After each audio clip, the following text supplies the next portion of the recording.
Good evening, everyone. Welcome to the September 27th, 2019 special study session for the Harupa Unified School District Board of Education. Due to the absence of Trustee Ortega, I have appointed Trustee Regal to act as Clerk Pro Tem for tonight's meeting. Roll call, please. Here. Trustee Ortega absent. Trustee Regal. Here.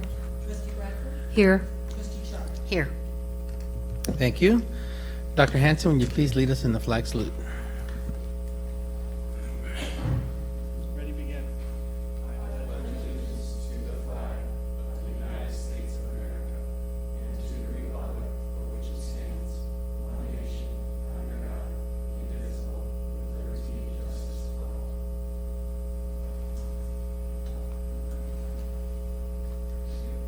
Thank you. All right, at this time, we're to the public verbal comments section. If there's anyone who would like to address the board at this time.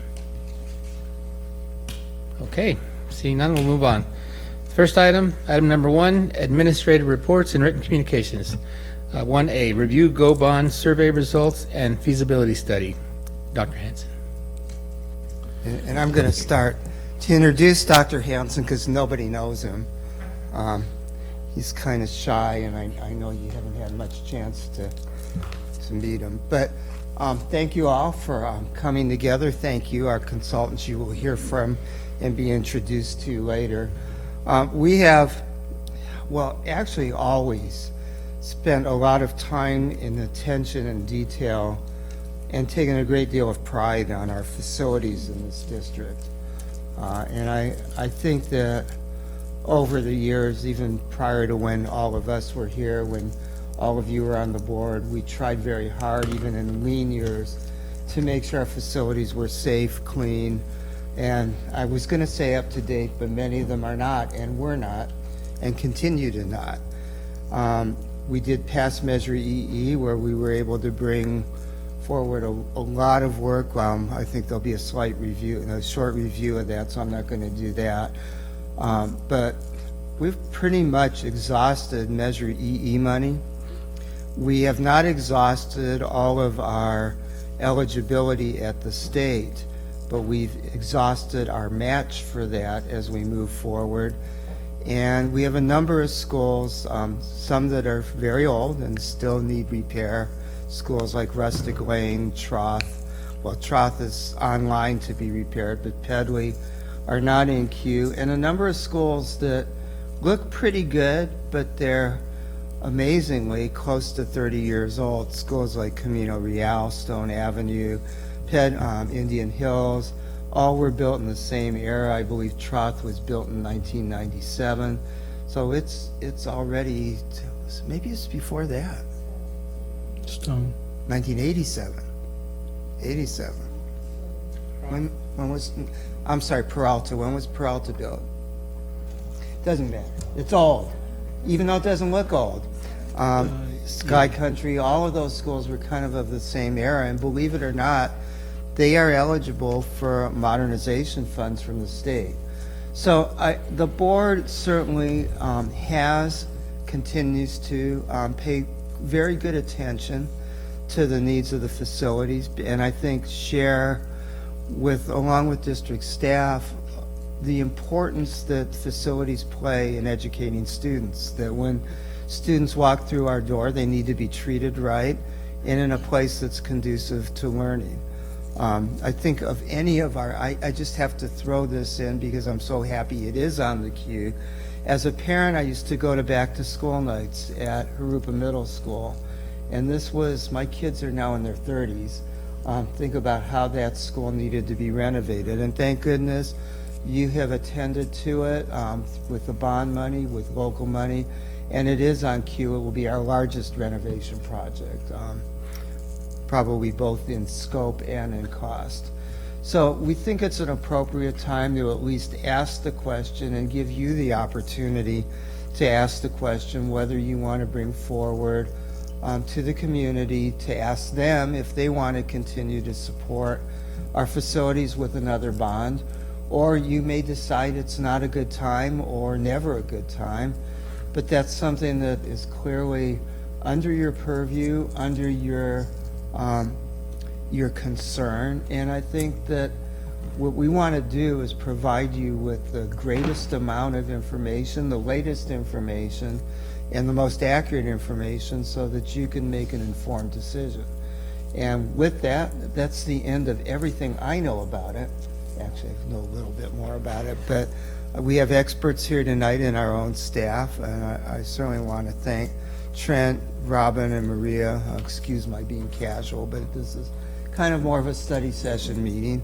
And we have consultants who will be introduced who have looked at our community and whether their readiness. As you also know, we are undertaking a very comprehensive and large study of the condition of our facilities, which irrespective of whether we pass a bond or not, or even bring a bond to the community, we need to know so that we can time maintenance issues, so that we know how many air conditioning units will last, maybe in disrepair, and what the needs are. And I hate to say this, but see what we don't normally see on an everyday basis. So I happened to be at Camino Real the other day, and the principal commented to me, she goes, well, they really went through here in detail. They looked at everything. I said, well, that's good, because we paid a lot of money to them to do that, and that's exactly what we want to do, is to continue to bring to you enough information so that you can judge the priorities, make the decisions, and move forward as a board and give us as staff direction with what to do. So with that, I'm going to turn it over to Dr. Hansen and his team of staff and consultants and let them continue to inform you.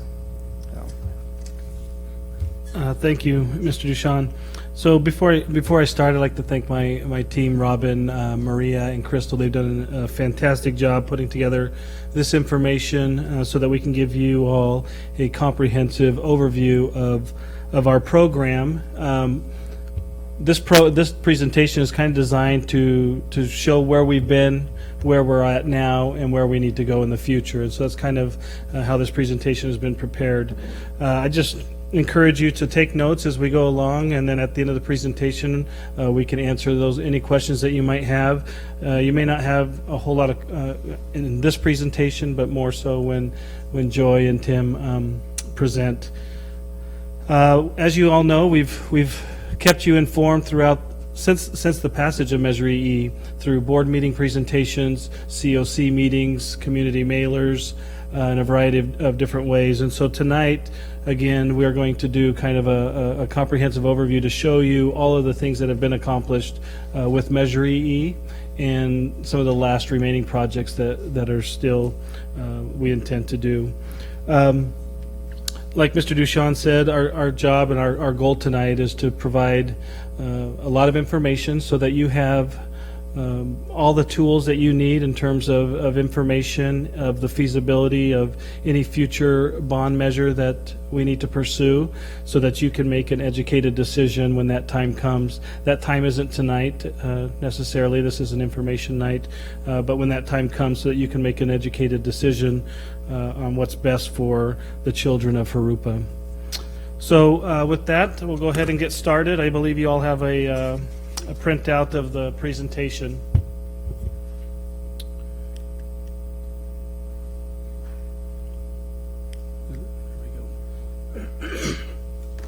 So to remind the board, when we campaigned for Measure EE, we promised the community that we would focus on, and this is what really came from our community engagement meetings that we had with the community as we were preparing to pass Measure EE, but to address technology in our school district, safety and security measures throughout the district, address modernizations and renovations of our older schools and facilities, create centers of community engagement, such as our media centers, our libraries, main offices that sit at the front of campus for single point of entry and safety and security measures. When we talked about technology, there was a lot of things involved with technology. It wasn't just the infrastructure that was required within our district to go to utilize one-to-one devices, but it was also to provide the devices for our students. And as you all know, we have done that. Our district is a one-to-one district. Every student has their own technology. The finance mechanisms for the devices was a little bit different in that it wasn't a long-term financing mechanism like we would do with our facilities. They're much shorter terms in the 4 to 5 year range, so that we're paying off those short-term devices in a short amount of time. So that was kind of the areas that we addressed when we were working with our community, and what rang loud and clear from them as we engaged the community on the needs that exist within our district. So this is a summary of the accomplishments. We've had 7 projects, modernization projects throughout the district. We've also added 8 classrooms through two-story buildings, one at Stone Avenue and one at Sunny Slope. So there was 8 classrooms at each of those facilities. So that's 16 new classrooms there. 4 CTE programs, athletic fields, playgrounds throughout the district, sewer, as you all know, that came into Troth Elementary. Chromebooks that have been deployed. In our first cycle, we deployed 19,106 Chromebooks, and just more recently, our second deployment of 19,372 Chromebooks. We've installed interactive projectors throughout our campuses, a variety of energy-efficient upgrades throughout our district, safety and security upgrades throughout our district, including gates, perimeter fencing, single point of entry, cameras at some of our sites, fire, life safety upgrades throughout our facilities as we modernize them, and then wireless upgrades in terms of infrastructure throughout the district. So this is a snapshot of the magnitude of projects that have been accomplished through Measure EE. On the right there, you see the community report. If we were to click on that, you don't need to do that right now, but you all are aware of that. But that's a mailer that went out to our community, again, to highlight the many projects that have been accomplished thus far. The next slide shows the 30,000-foot view of our budget, the $144 million. You can see there that of the $144 million, just over $80 million have been spent. Just over 21 million are encumbered, meaning that they are already engaged in projects and assigned to projects. Those dollars are assigned to current projects. Our balance as it stands now is about $40 million. The remaining $40 million is dedicated to Harupa Middle School and our third deployment of Chromebooks. There's a small chunk of money there that for fees to issue the bonds, but that essentially is a snapshot of the overall $144 million. Our next slide shows the energy upgrades that we've completed throughout the district. 4,700 LED interior lighting fixtures, 1,700 exterior lighting upgrades, 56 transformers that were replaced, 45 HVAC units, emergency lighting backup systems. The gym lighting was replaced at a couple of our high schools, and also the pool's VF drives, which is the variable frequency drive, the motors in our pool systems. So as I go through these projects, what we've tried to do is show you the budget and break down the dollars, and it's really, really important to understand that what we've done to make these dollars really go as far as they possibly can. So anytime we're able to access other revenue sources like CFD dollars, grants, those types of things, then we bring those in to the projects into the area that they kind of are directed towards, so that we can stretch out our Measure E budget as far as possible, which has allowed us to do so many projects for this type of money. Keep in mind that $144 million, although it sounds like a lot in our pocketbooks, in the big scheme of things for a school district of 19,000 students, it's really not that. It's not that level of magnitude. For example, the Corona Norcos and the Riversides, which are twice our size, are getting 3 and 4 times our money when they pass their bonds. So keep that in mind as we go through all the projects. You'll see that there's such a long list of things that we've been able to accomplish, primarily because we utilize every resource available to us so that we can stretch those dollars out as far as possible. So here in this budget, you can see that EE contributed to these projects at $2.4 million. Prop 39, which were grants coming in from the state for energy efficiency upgrades, came in at about $4.8 million. So out of our overall budget of just about $7.3 million, we were able to accomplish $7.3 million worth of work utilizing $2.4 million of Measure EE dollars. So that's really important to see that we are. And I think that's an important point to make to the community as they approach you and ask questions, that, the district is really, we're as fiscally responsible as possible, and we utilize every resource available to us so that we can stretch these dollars out and get more done with the money. The next slide talks about our Chromebooks and our wireless upgrades. For our Chromebooks, we've set aside from the $144 million, $16.2 million for devices. We've spent roughly $11.6 million of EE dollars, and so the remaining will come from the balance for our third deployment.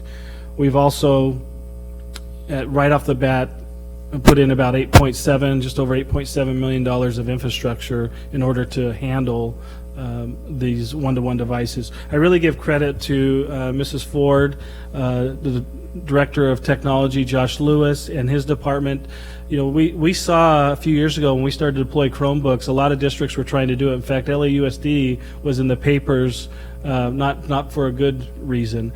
A lot of districts, what they did is they just deployed devices, and then the devices wouldn't work. They didn't have the infrastructure established ahead of time. Our district did the opposite. They put the infrastructure in place, then they did a test run, and then they deployed devices. And so we have had very little issues with connectivity and those types of things that other districts experience because of the forethought of our business services and our technology department. So that's a really important point, and really important to know that we do our due diligence before we take these things forward and do our research on it. The next slide covers safety, security, and abatement. One of the things that we heard back when we were working on Measure EE campaign with the community, and even at these recent community meetings, are safety and security and abatement for our old schools. I think some of you were at some of those meetings, and so that probably sounds familiar to some of the comments that were made.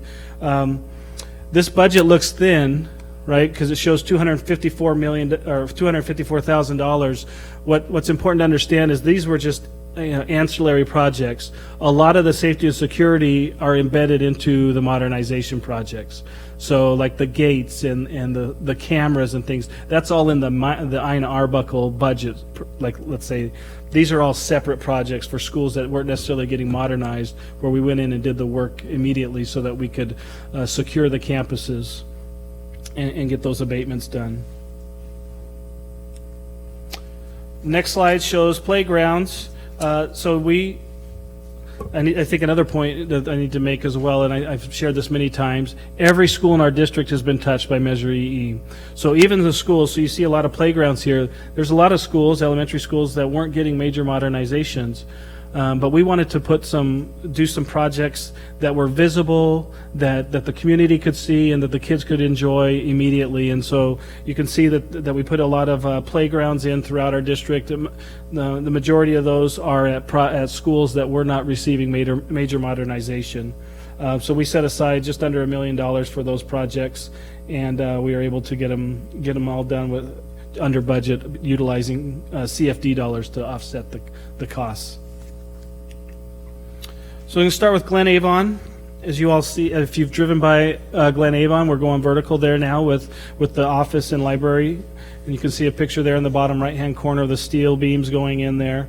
Up to this point, so just to kind of walk you through how these slides will read, we have our overall budget. So that includes architect fee, soft cost, things like that, as well as the prime bids, which you all approve in our board meetings when we bring the bids for these projects together. So we have our overall budget, we have the dollars spent, current dollars spent from Measure EE, any CFD dollars or other dollars coming into the project to help offset that budget so that we can free up EE dollars for other schools and projects. Whatever's encumbered up to this point, so the encumbrances essentially are those prime contracts that you have approved that are sitting under contract. We just don't pay out until the work's done, but the dollars are encumbered or sitting there. The next one is the state grant. So I want to give you guys an idea of what kind of dollars will come back to us as we submit the applications for modernization of these projects from the state. Again, those are dollars that will help offset the public's dollars in EE so that we can continue to expand the program. So we're sitting on about $4.7 million there from the state.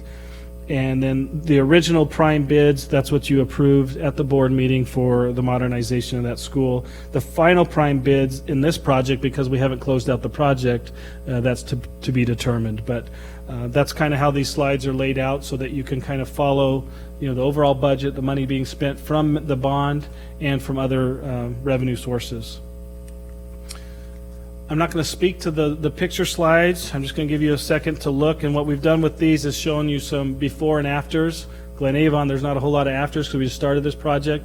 But it's really important to understand what happens when we modernize a school. So the before pictures, you get an idea of what the existing or the existing or the pre-existing condition was and what it is now.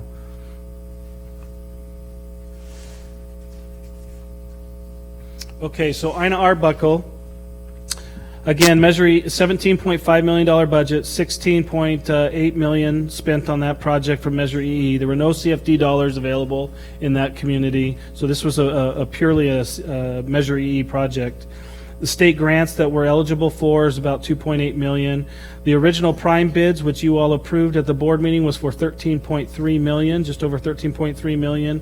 We were able to complete that project and finalize that project a little bit under budget at $57,000 under budget. So for Ina Arbuckle, we were able to complete that project under budget from the prime bids that you all approved. And I'll get into how we do that a little bit later. Yes, ma'am. Dr. Hanson, I was at Ina Arbuckle today with working on installing the garden. I was talking to Mr.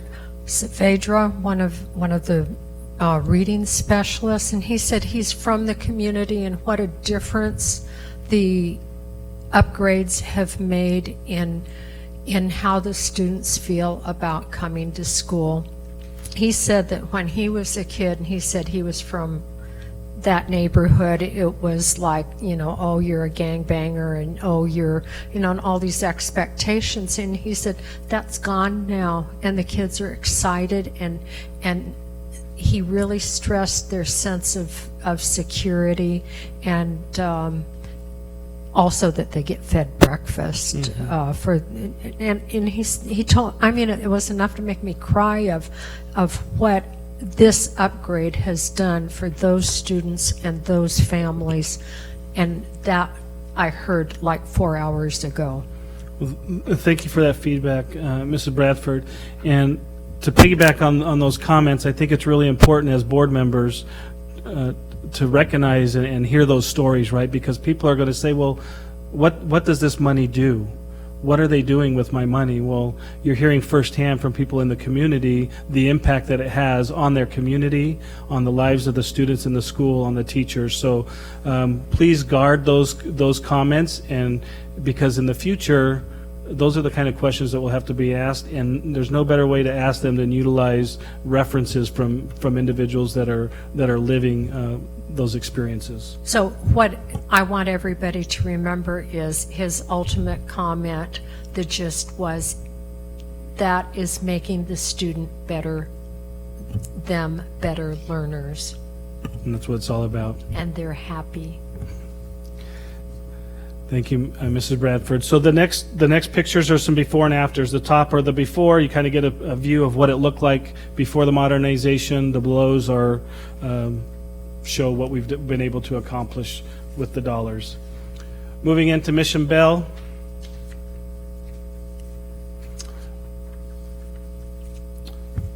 Again, we are at 15.6 million on the budget. We spent 15 million there.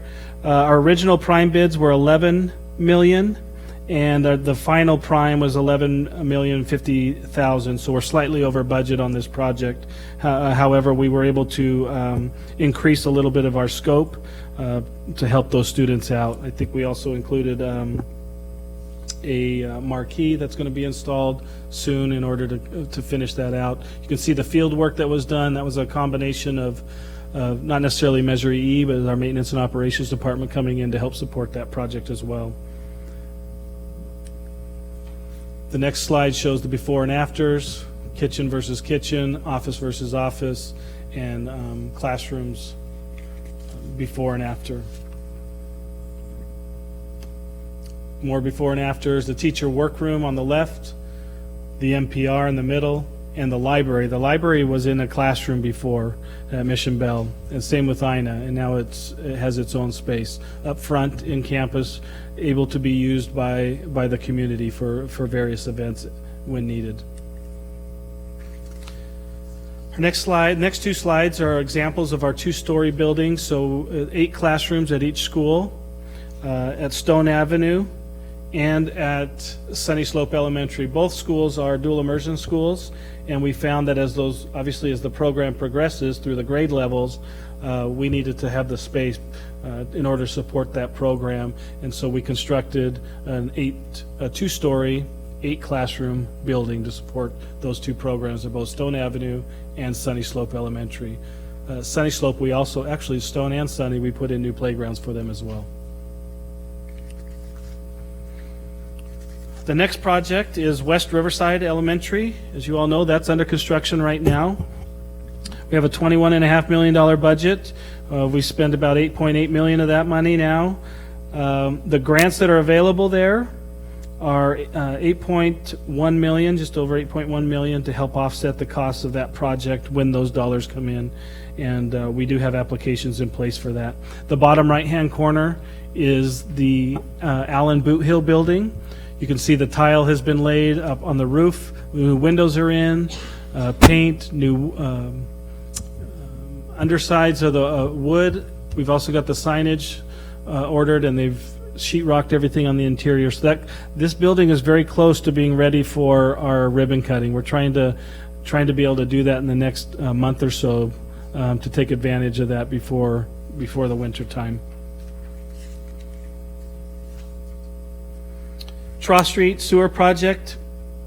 Again, you're aware of this, but Troth was our only elementary school, our only school really in the district that was didn't have sewer services. It was on septic tanks, so we've brought sewer into that school in preparation for, well, obviously it helps them out now immediately, but also in preparation of the modernization that will take place. Dr. Hanson, that's what I was going to ask. So it's connected to the school? Yes, Okay. they're connected and on sewer. All right, awesome. That was done through the summer, so when they started the school year, they had those services available. Okay, now when it comes to Troth Street modernization, this project is the last project in the queue, essentially, for Measure E that we had talked about. But this project is based on state dollars coming in. So when those dollars come in, then we're able to finish this project off.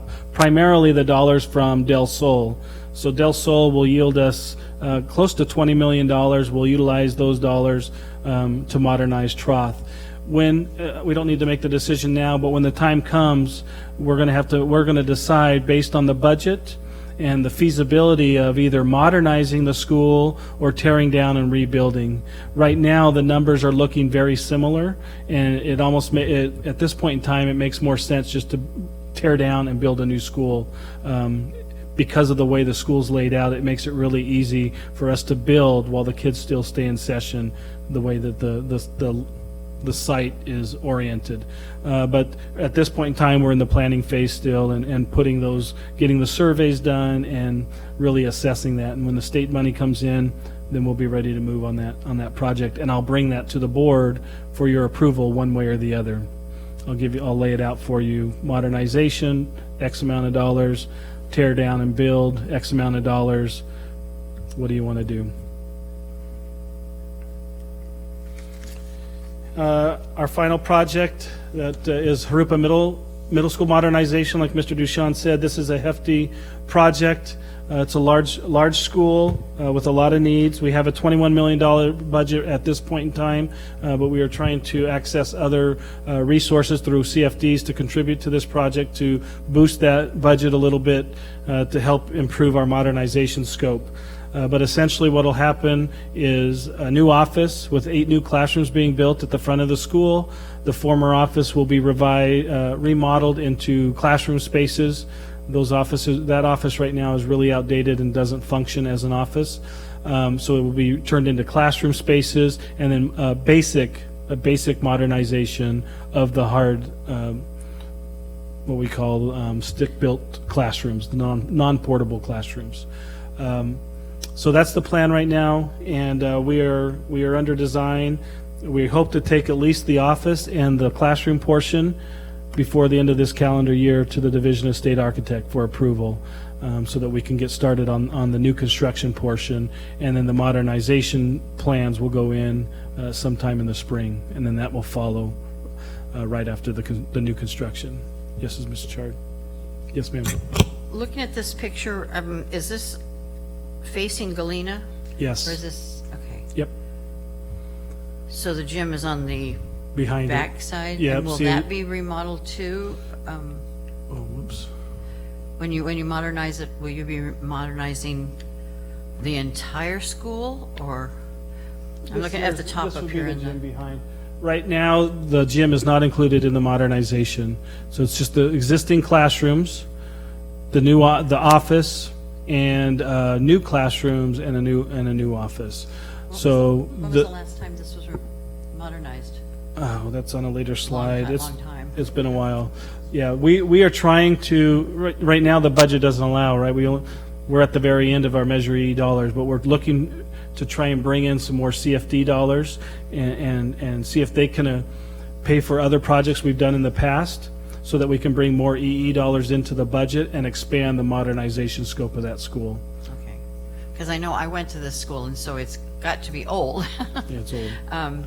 But that's why I was wondering, I've been in the gym, and I don't know that it necessarily needs that, but It could use a spruce we've up. done that with some of the others, so I was wondering if that. Yeah, so obviously the budget goes primarily to the classroom space, the learning environment for our students. Okay. The gym is really a cafeteria, right? And they do use it obviously for PE, but the bulk of the dollars has always gone to the classroom space as much as possible. right. When there's money available, then we start working into those other spaces. But because our budget is so tight there, we're focusing on the classrooms, and as other dollars come in, then we can expand that scope a little bit more. Okay. When I was at the facilities community meeting at GMS last week or 2 weeks ago, a comment from one of the parents echoed by administration was trying to get all of the students and all of the parents doesn't work. So how is that going to be solved, addressed, ameliorated In the space, the existing space, in the renovation?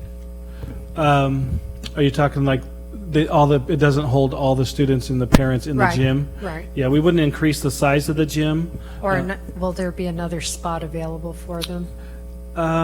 No, because the office is being built and then there's classrooms, so they have we're not adding additional, like community spaces like the gym so they're just gonna have to, modify their schedules and things like that. But Okay. we're not gonna build a new like NPR or an alternate space for them. Okay, have you had time to incorporate any of the comments from your community meetings? Not yet, no. Okay. No, they're compiling all that data now, and at our next steering committee meeting, that will come out. Okay, thank you. The next slide shows the Harupa Valley High School stadium renovation. So here, what's important to hear is that you'll see that it's zeroed out at Measure EE. the reason we include this in the Measure E report is because Measure E dollars have to front the project, and then we bring in the CFD dollars to pay it off. And so anytime dollars touch a project, we report it as a Measure E project, even though it doesn't at the end of the day, it's not funded by a Measure E. So you can see that this entire project was funded through CFD dollars, but we front the $3.6 million. We fronted that with EE dollars until we could bring the CFD dollars in. Once we bring those dollars in, then we're able to zero out our EE account and bring it back into our budget. What's really cool about this project is you can see we spent $3.6 million, almost $3.7 million on this project.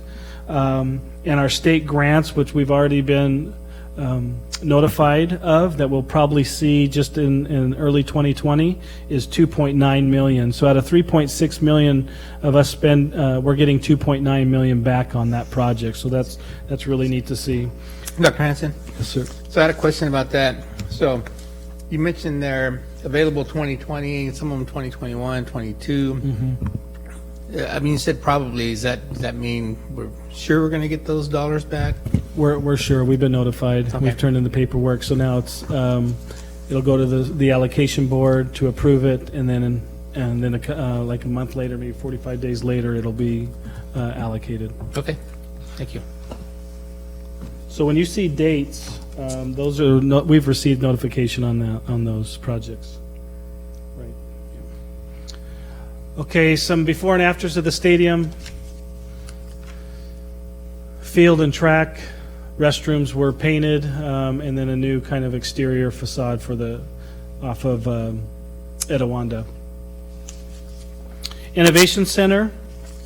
We're all aware of the Innovation Center and the publicity that we received for that project.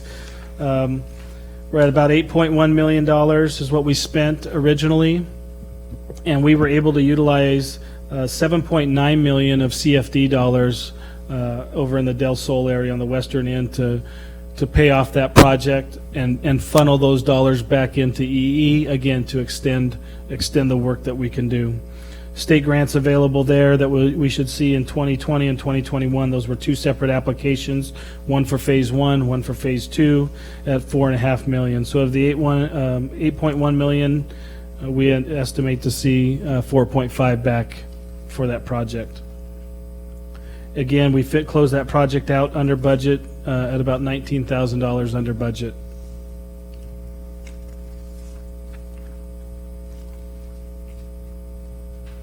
Before and after pictures of the Innovation Center.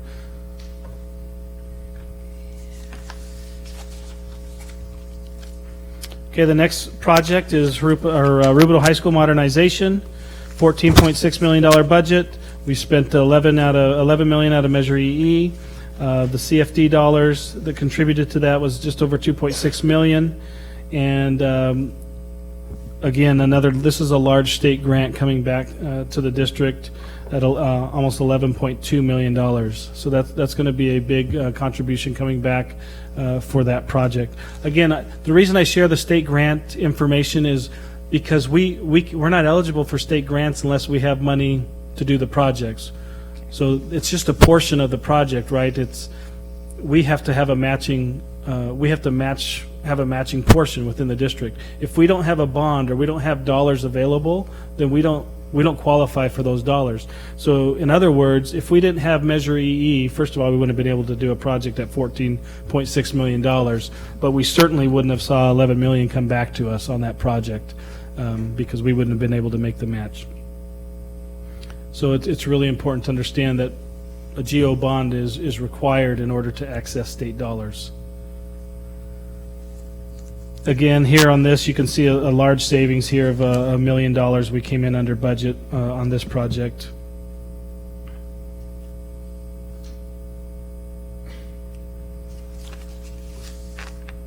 Before and afters.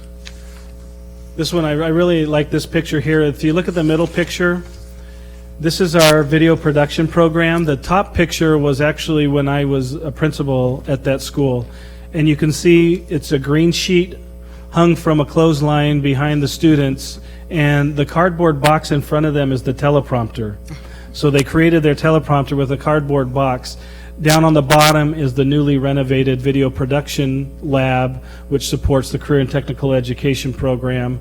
And you can see a state-of-the-art screen that wraps down through the floor. She's reading off of a monitor on the one side. She's being filmed on the other with microphones being hung over top. So this lab is very, it's comparable to Riverside Community College. In fact, we used their video production lab as kind of the standard. So I really like that picture because it shows what we're able to provide for our students when we put our money where our mouth is, so to speak, right?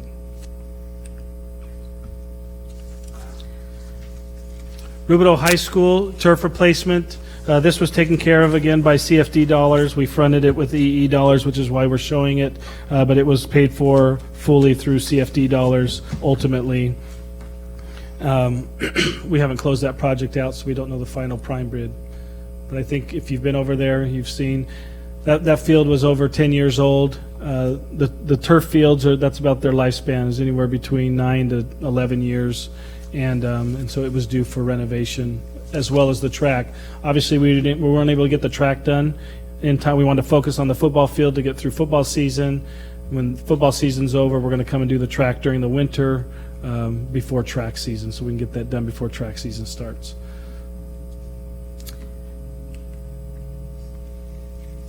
The next slide shows the Rubidoux High School Concert Hall. This has been designed and is, again, this is contingent on state dollars coming back into the program to be able to extend the needs that exist there. Rubidoux High School is the only school in the district that does not have a theater. So they utilize, actually they don't even utilize, they used to, when I was there, sometimes they would do their concerts in the gym and utilize the black box up above. But the echo, obviously the acoustics just don't work. So they started going to the choir and the band utilize Patriot and Harupa Valley theaters on their performance nights. I've heard too, obviously from Patriot, the Patriot community, well, we don't have a we're the only school that doesn't have a stadium. They don't have a stadium, but they have a field that they're able to accomplish nearly every athletic need necessary, with the exception of home football games on a Friday night. And so in comparison, there's absolutely no facility whatsoever at Rubidoux for those types of events. This again is just under the planning phase. It's contingent on state money coming back into the program. Vista Welding Lab is one of the first projects we were able to accomplish right off the bat. It's a program that supports the career and technical education at Nueva Vista High School. A lot of this, the bulk of this project was done in-house with our people and utilizing vendors and our maintenance and operations department, but a small chunk of money for great opportunities for our students. So that essentially kind of highlights all the program or the projects that we've been able to accomplish. So I just wanted to quickly walk through the process now. I've shared this before, but essentially this is the planning process that is utilized. We go through a schematic design development, then we look at construction documents, and then we start to build and close out projects. Each of these phases of the process require time, and so sometimes we hear from teachers like, well, how long is this going to take? You haven't even got to Harupa Middle yet. Well, there's a couple of problems. One is we can only access money, a certain amount of money at a time. There's no way to access all 144 million at once and do the project. You just can't do that. We had to access the chunks of money in chunks and then do projects, over time. So that's one factor. Is we didn't get all the money all at once, right? We get it over time. And then the other factor is what we call red tape, right? The bureaucracy of going through the process. So we design plans, then they get to the Division of State Architect. During the recession, the Division of State Architect heavily reduced their workforce. And so then when we were passing bonds in the 2014 years, their employees were at an all-time low, and so now they're getting stacks of projects, and it took a lot longer to get through the process. So they have to review everything, sign off on it, get it back to us, and then we put together our we value engineer, we utilize our construction managers, and we really look at everything, and then we put it out to bid, and then we get started on the project. So it's a long process. It's a little bit different than you and I going down and purchasing our equipment at Lowe's and building it on the weekend, right? There's a long process involved.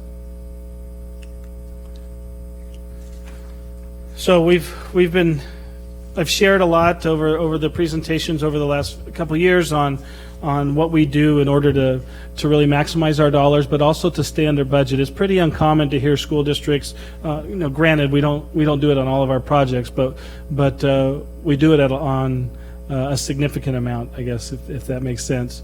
To come in under budget like at Rubidoux High School under $1 million is unheard of. But that happens because of the team that we have here, Robin and her team, our construction managers who we utilize, our architects. Everybody is involved in the process, but we go through it through a fine-tooth comb, and then we hold contractors accountable in the field. Certainly there are things, especially when you're modernizing schools and you get underground or you get behind a wall that nobody would know, and that's going to cause a change order, and we need to remedy that. But our team does a really good job pre-construction of evaluating all those plans up and down. We obviously Dana, who has a vast experience in the field, in the construction field as a site superintendent, who also helps out. Bill Elzig, who was here previously, had decades in the industry. So when you look on the right, it just kind of shows all the components that we're involved in order to save money and hold people accountable. Scope management, quality management, schedule management, how we're going to rotate the projects on a campus, and where we're going to start and where we're going to end, so that it doesn't impact student learning as much as it could.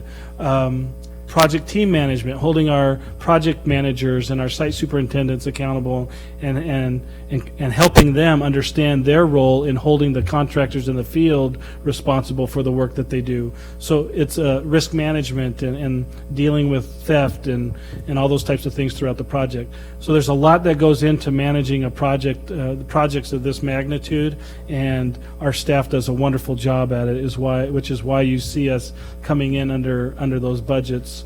The the budgets that you essentially approve in board meetings, we're able to stay under for the most part because of our heavy hand, so to speak.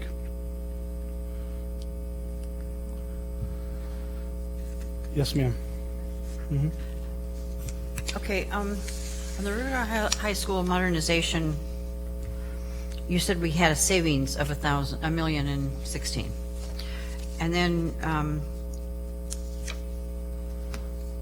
we're talking about the concert hall. Did we have to mention the concert hall when we originally made the plans to modernize Rubidoux, so that we could take those savings funds that we had to apply to the concert hall? Do you see what I'm saying? Yeah, I see what you're saying. The concert hall was not included in the original modernization scope. And it had to be. So what we have is we have modernization projects and we have new construction projects. The concert hall is a new construction project because being built from the ground up, separate project, separate budget, which is why we knew we wouldn't have enough to build it, but we knew that we could get it designed and prepare to build when money comes in. One of the reasons that we accelerate some of these projects, for example, the concert hall, is codes change, the construction codes, the public contract codes, those things change on a regular basis. For example, this January will be another code change. So if we can get our plans in before January, then everything that we've done, all the designs and the planning is current. If we miss that timeline, now we're responsible for the new codes, which means we have to go back to the design process and readjust some things in order to meet the new codes. So that's why you see like a concert hall, even a Troth and a Harupa Middle. We started the planning process. We allocated a few $100,000, $1 million, whatever it might be, for the planning portion, so that as soon as we have the money, we can put it in and get started. You can get plans approved. You have 5 years to build the project. So we're trying to get the plans approved, knowing that within 5 years, we should see that money coming back in from the state, and we can jump on the project with today's standards, essentially. Well, there was a couple others that we came in under, so does that money go back into the EE Exactly. funding and Yep. to help cut the costs on other things that may have gone over?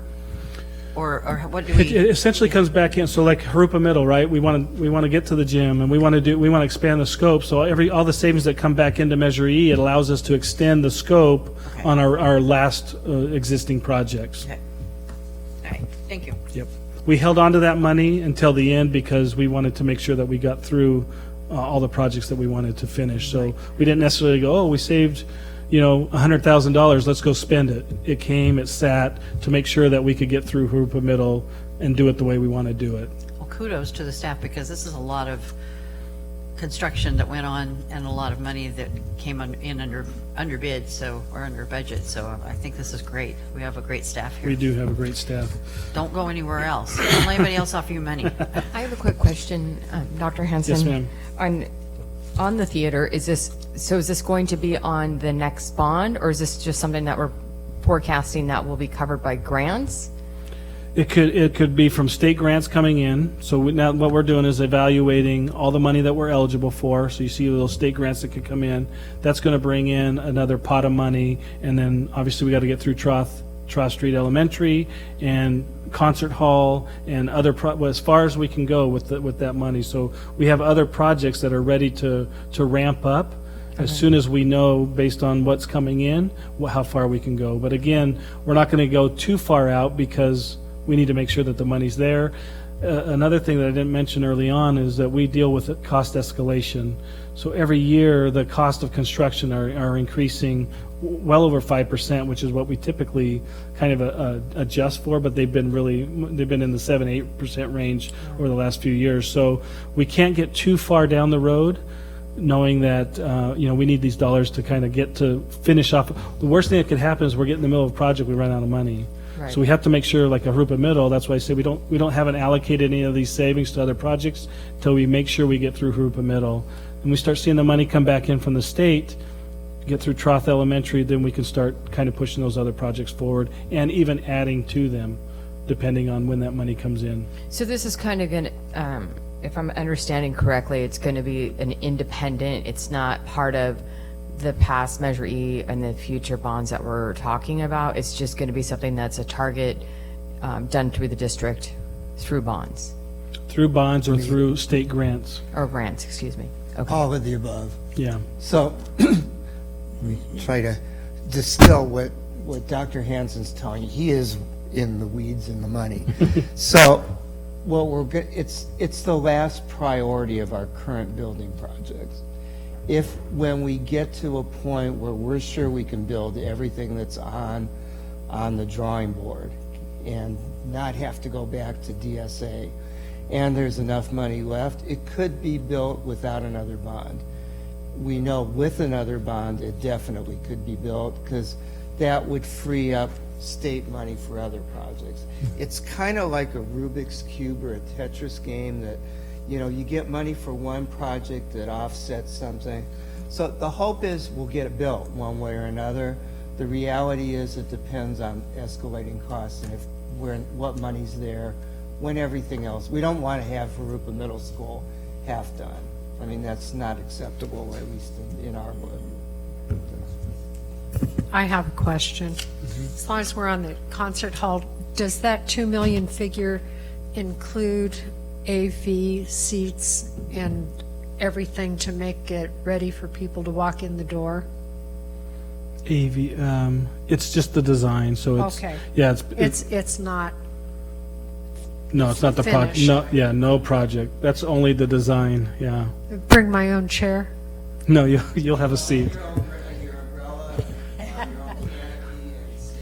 You'll have your own seat. I think it's 299 seats.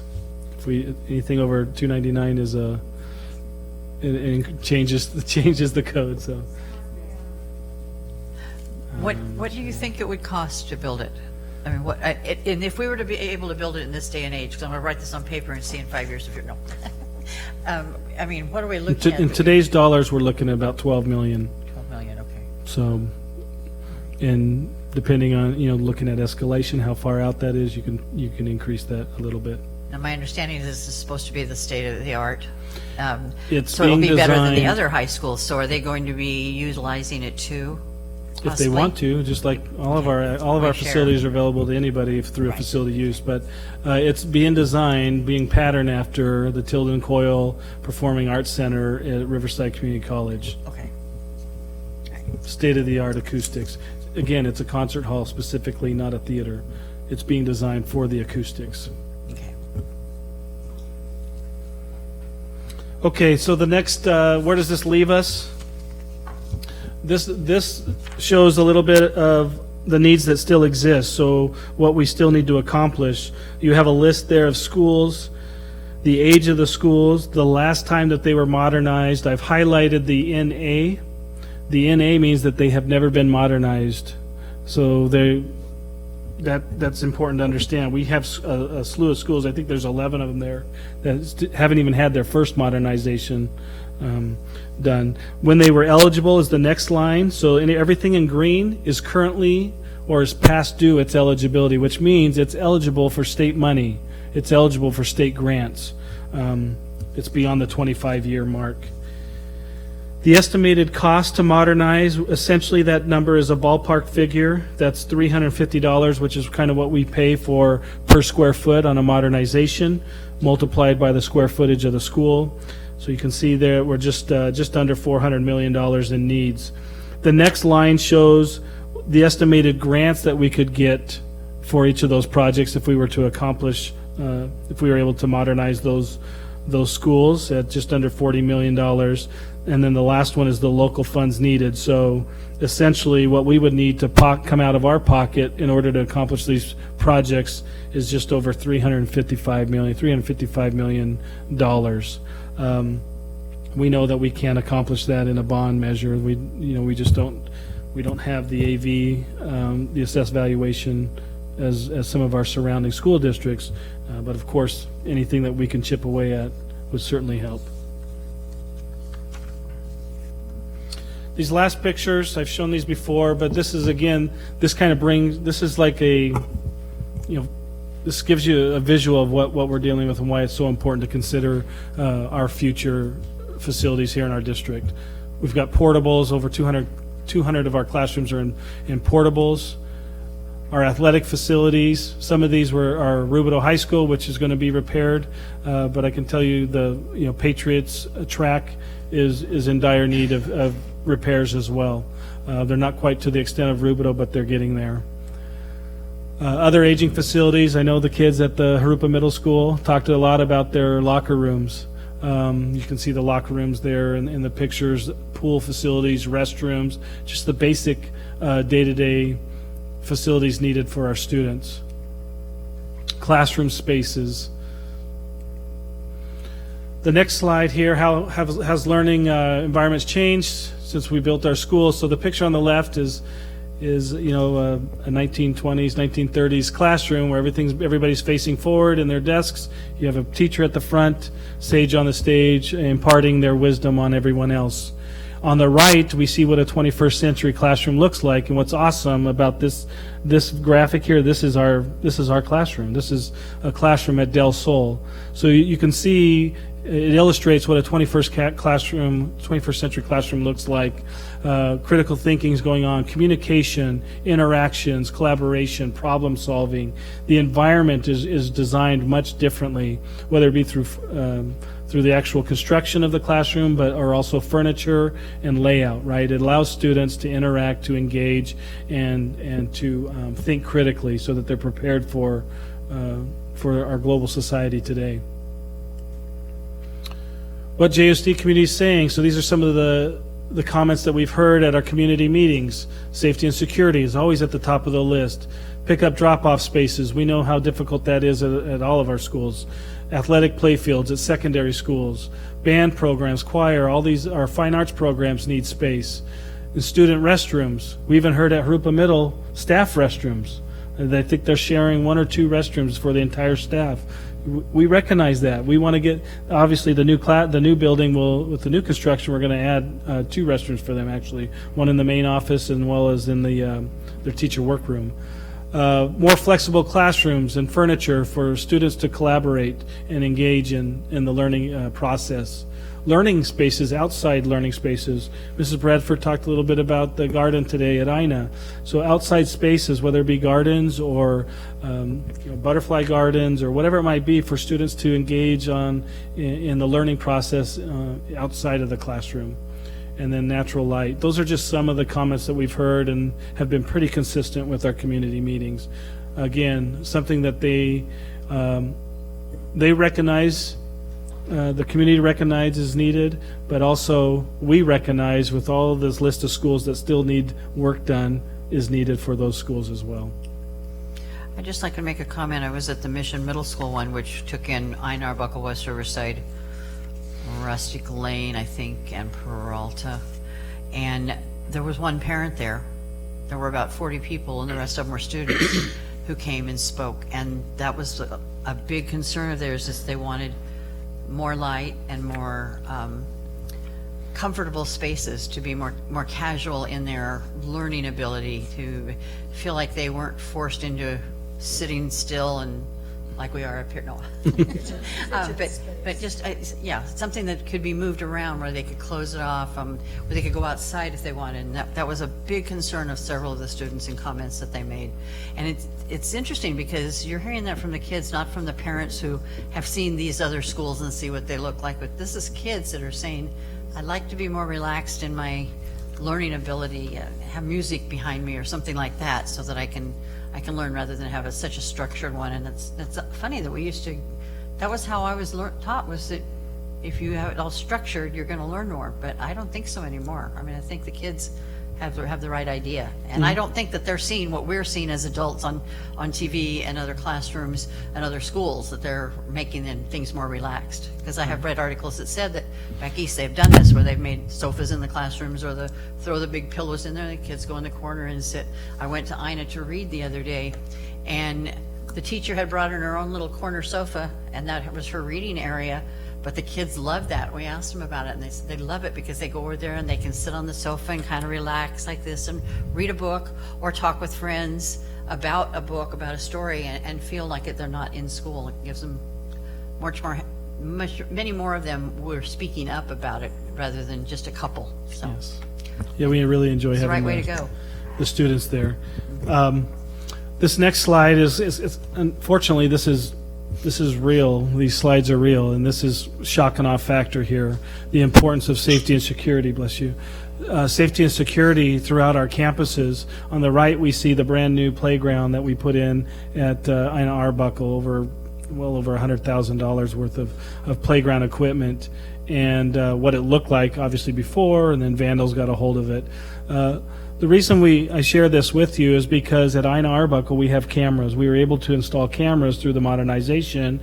We were able to identify the individuals and discipline them, obviously through the school process, but also pass it on to law enforcement and the district attorney for arson and some of the obviously the criminal acts that took place. So the reason we share this with you is because safety and security is very, very important. It's always at the top of everybody's list, including ours. And so in order to do that, that's one school, Ina Arbuckle. We have 26 schools in the district. In order to do that effectively throughout our school district, we need money. We need dollars to do that. And that would be the goal, is to be able to provide those types of security and safety measures for all of our campuses because our students certainly deserve it. So unfortunately, like I said, this is an example of our schools, and I put it there intentionally to kind of show the wow factor of the importance of it and the sadness of what we face sometimes. But the security measures will help eliminate some of that. The next slide is just the challenge in funding. So I know I've shared this before. There's really 3 ways to fund school facilities: developer fees or CFDs. The challenges that we face with that is the money comes in periodically. and it doesn't cover, we're looking at 25-30% of a project, which is, that means we're coming up with the other 75 to 65%. State facilities programs, straight state grants come in. That's another way to help fund projects.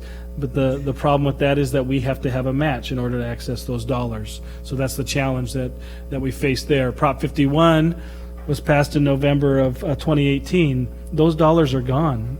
$9 billion have been expended. That's how much needs exist throughout the state of California. And luckily we got in line and we've got our applications, and some of that money is spoken for us. Being reserved for us because we got our applications in, but it shows you how fast the money goes. The state will be putting on another bond in 2020, more than likely March of 2020. It's important that passes so that we can access the rest of the dollars that we're entitled to for these projects that we're completing, as well as if we in the future have local money that we can go after those state dollars. And then lastly, local revenue is the other source.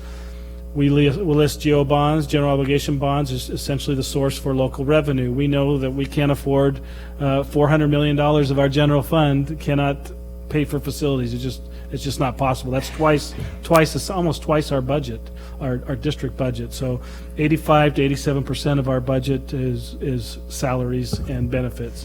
So it's just not feasible to utilize general fund to fund these types of major modernization projects. So those are the three revenue sources that are available that a school district has to utilize in order to complete the work. What is the percentage of, when we got the EE measure, okay, and then we have to match, and then the state comes back and says, okay, we're going to match your funds. Is it a percentage, and how do you qualify by how much you spent, or districts that they feel need? What is the process? So what they say is it's a 50-50 match for new construction, 60-40 for modernization. Okay. But that's not budget, right? That's for qualified expenses. Okay. So you've seen, like on some of our projects, like Glen Avon, for example, it's $16 million we're spending. We might only see $3 million. That means that, and it's a modernization, so 60% is of the project and components of the project are eligible for state grants, and we access those 60%. Okay. But it's, there's always more work. It's cost more to modernize a project than what those grants are. Right. We look at it just, anything we can get, the better.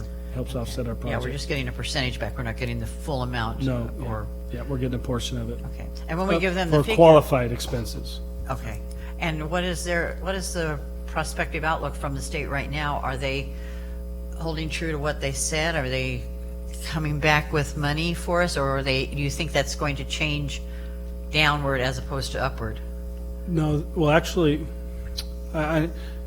there's talk out there that the program's going to change a little bit, and that could be in our favor because they're looking at socioeconomic status, demographics and things like that, much like the local, the LCAP, local control plan. So there's talk, that's what they would like to see, is the program to be altered to kind of follow that model, which would benefit us, which means we get more money than the current model now. But that's all speculation at this point, and they're trying to work through that.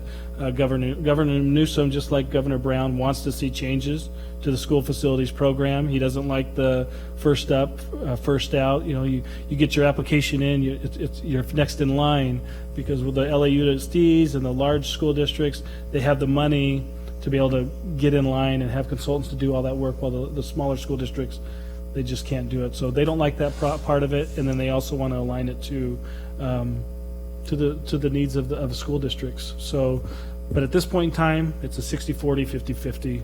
That's kind of what we're working on. And anything we can get, we'll take. We'll take anything. Yep. Okay. This is just another way to look at the school facilities funding. We call it the three-legged stool: state bonds, local bonds, developer fees, or CFDs. The historical data here.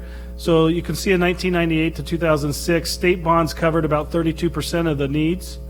Developer fees and CFDs covered about 11%. Districts were responsible for 57% of the project budget. During the recession, those numbers have drastically changed. The state was only helping with about 19% of the project, developer fees even less because obviously there was no development going on during that time, 5%, and then districts carried the burden of about 76% of those projects. And so again, it highlights the importance of having local dollars available in order to finish off these projects. So again, food for thought. Don't tell me where your priorities are, show me where you spend your money, and I'll tell you what they are. We like that quote. You can see here, these are actually 2 of our classrooms as well. So we were able to pull classrooms. Obviously, that's an outdated classroom. I think that might be at Glen Avon, which obviously is getting upgraded now, and then a picture of our Innovation Center. So we know the needs exist. We know what it takes to get it done. You know, there's decisions that'll have to be made in the future in order to do that. But our feeling, and I know your feeling, is that our students matter, and it's what we're here to do, is to support and provide the best services, facilities, and education possible for our children. So that's essentially a little bit longer than I wanted to go, but I wanted to make sure that you guys had a really good kind of comprehensive view of what we've done, where we've been, where we're at, and where we're going. And so I want to make sure I leave some time to TBWB and Tim from True North to go over the bond survey analysis. So, Dr. Hanson, I just want to thank you and your team for the great presentation, lots of detail. And the board have any more questions or comments before we move on? Okay, and the video production room looks really nice. I've been there, and you know, it's very similar to like the studio where my son's working in Montana, and so glad to see we're really putting some high-tech stuff in there for our students. So thank you. Thank you. So I'd like to introduce Joy Tatarka from TBWB and Tim McLarney from True North, who conducted the survey and have helped us in the past. As you all know, they helped us get through Measure EE, and they've also put this survey together and have the data and the results to share with you all tonight. So go ahead and give you guys the time. Tim? Okay. Is there a clicker, or are you gonna? We got a clicker. Good evening. I'm Tim McLarney with True North Research. We're a firm that specializes in working with school districts around the state, particularly in Southern California, in using surveys to develop a statistically reliable understanding of the communities and the customers and ultimately the voters that they serve. My business partner and I have worked on a little over 1,000 research studies for public agencies, and about half of what we do these days is what we call revenue measure feasibility studies, like what we're talking about here today, where the goal is to understand if it's feasible to put a bond measure on the ballot, for example. And if it is feasible, how you go about structuring that measure in a way that it's consistent with the type of measure that your community is willing and interested in supporting. To date, we've had a lot of success. If you go back to the beginning of the recession in 2008, where for all the obvious reasons it becomes a little harder to pass tax measures during those years, we've been able to maintain a 97% success rate for measures that we've recommended go to ballot based on our research. And knock on wood, we're 100% in Riverside County. Every school district or college district that we've recommended go to ballot based on the polling results has ultimately been successful. And so I mention that mainly because as I go through the presentation this evening, I may make reference to how the results we're seeing here compared to what we might typically see with other districts that have gone to ballot, and I just want you to have a sense for the experience base from which I'd be speaking. Without further ado, jump into the results. So before we talk about the actual findings, helpful to take a moment to review the purpose, right? Why do we do this type of research, as well as the methodology or the how we go about doing this type of research. In terms of the purpose, what we're trying to do is really answer three overarching questions. The first is that question I already mentioned, which is it feasible? And what I mean by that is if you as a board were to take the action of placing this measure on a ballot in 2020, does it have a reasonable chance of success, right? Answer to that question isn't always yes. Sometimes we do this research and we get the results back, and no matter how you look at the data, there's really not a path that gets you from where you are today to where you need to be to have a reasonable chance of success on election day. And if that's the case, I'll be the first person to tell you that, right? I think the last thing that you would want, or the administration want, or the community wants, is to invest the kind of effort you need to have a reasonable shot in terms of putting a measure on the ballot, and when at the end of the day you don't really have a decent prospect of being successful. And so fortunately what we tend to find is that when you stack up all the things that voters are willing to tax themselves for, education is at the top of that list, right? And you combine that with a 55% threshold for success, which is what you need for a Prop 39 bond, we tend to find that there is a path to having a reasonable shot at success on election day. So the second sort of bullet up there that kicks into gear when we do find feasibility is the survey is designed to help us understand how might we go about structuring this measure in a way that it's consistent with the type of measure your community is interested in supporting. Trent just spent a long time talking about the different facility needs you have and what you've done and kind of thinking about what you might do in the future, right? So you clearly have a really good handle on what your facility needs are. Voters will have their ideas, right, about what they think your priorities should be. And one of the real keys to having a successful bond measure is to look at where those things overlap, right? Where do the facility needs that you have overlap with what voters' priorities are? And so you're creating a measure that when you put it in front of voters, they see in it what they need to see to feel comfortable supporting it. There's also questions about tax rate and bond amount and which election cycle and what sort of accountabilities are built in, all these sort of pieces of a bond measure. The survey can help inform. And then finally, that third bullet is an important one. The survey kind of tells us the importance of information. You know, what information do your voters need to have about what your facility needs are, right, and about what this bond measure would accomplish to get them comfortable with the idea of supporting this proposal, right? Now, in terms of the methodology or the how we conducted this study, conducted in July of this year, we spoke with a random sample of 518 voters who are what we call likely November 2020 voters. These are voters who we expect to cast a ballot in that upcoming November 2020 election, right? That's a big turnout election, right? Pretty much anyone with a pulse who's registered to vote is probably going to want to go show up and cast a ballot. Nested within that November 2020 electorate is a smaller group of folks that we call likely March voters, right? These are more disciplined voters. They're not only going to show up in November for the presidential general election, they're going to show up in the primary in March. And we looked at both of those election environments because those are both opportunities that the district has for placing a bond on the ballot. We use what's called a mixed method approach. All that means is that instead of just doing telephone recruiting and telephone data collection, which is the way you used to do it in the olden days, we still do telephones, but we also use email to recruit individuals and give them the opportunity to participate online at a password protected website. So multiple recruiting methods, multiple data collection methods produces a higher response rate and more reliability for your study. Now, because this was a random sample of 518 voters and not a census of all of your likely November 2020 voters, it has what's known as a margin of error due to sampling. And in this case, it's about 4%. What that means is we can be 95% confident that the results we'll talk about here in a moment are within 4% of what we would have found had we spoken with all of your likely November 2020 voters. Okay, so with that, let's go ahead and jump into the results. This first slide is shows what we call the importance of issues question. And for each of those issues you see on the left side of that slide, we simply ask voters to tell us how important is this issue to you. Is it extremely important, which is that dark blue bar, very important, which is the medium blue bar, somewhat important or not at all important, that's represented by the white negative space off to the right. We asked these in a random order, but we sorted them from high to low based on that combined percentage of folks who said it was either extremely or very important, and that's captured in that box off to the right.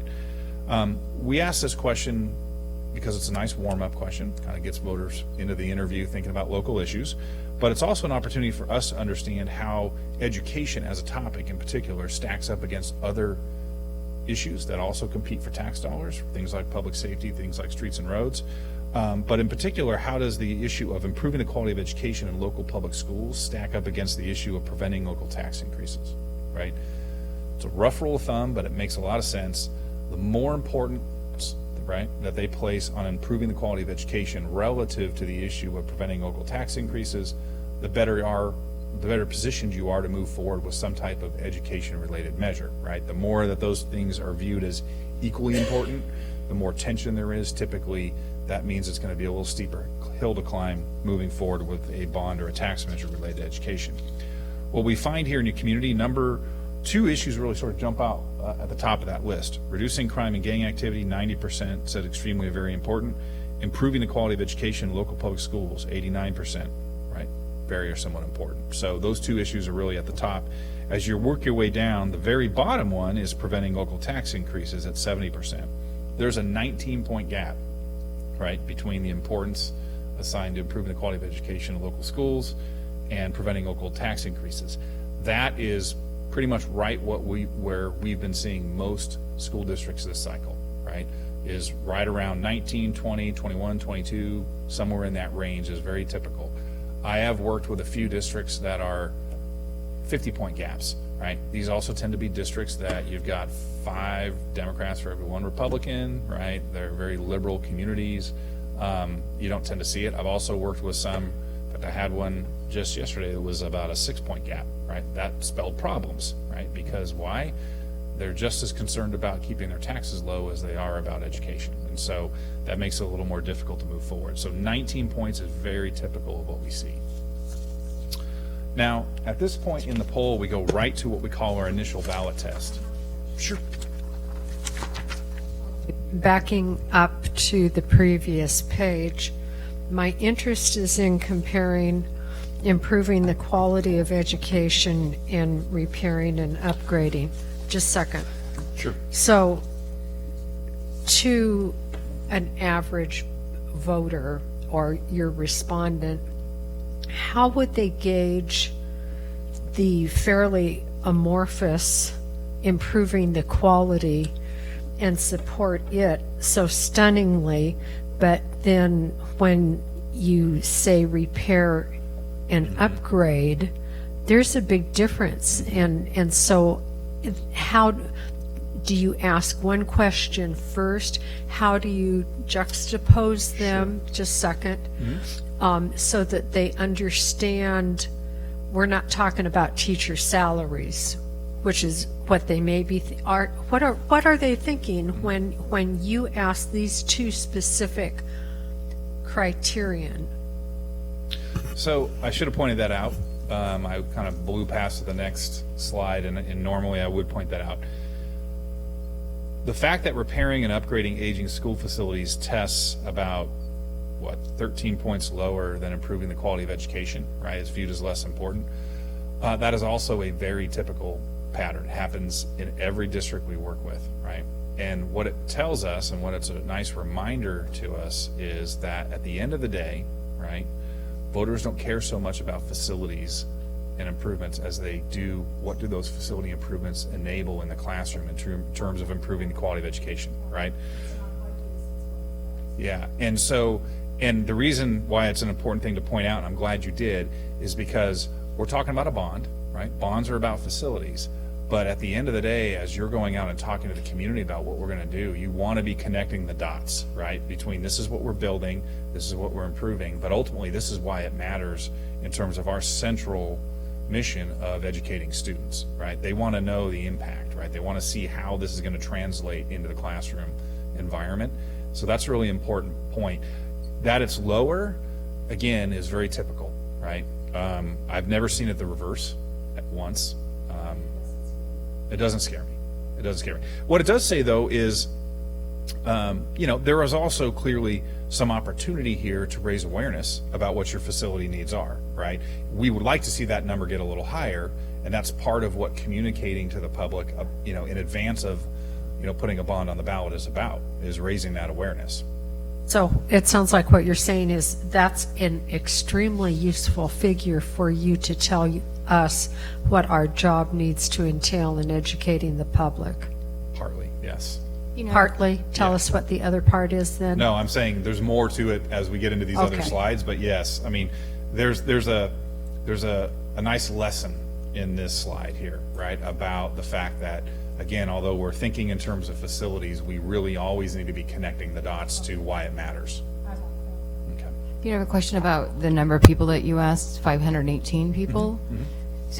So what is the target, and what is there some sort of method that of a population of 109,000 people, 518 people is enough to evaluate what majority of the city would believe? Yeah.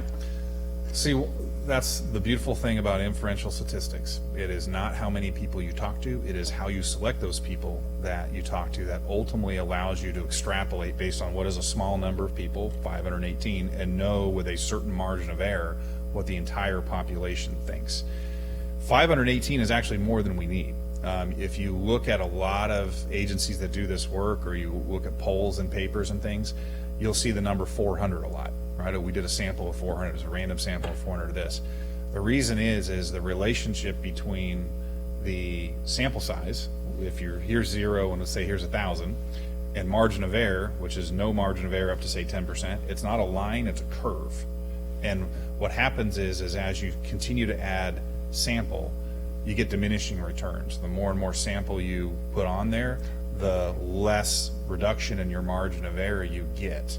And so the reason why you see 400 so often is because with a sample size of 400, you can estimate the opinions of the entire population within a margin of error below 5%. It's about 4.89% in most communities, which is the academic standard for reliability at the 95% confidence level.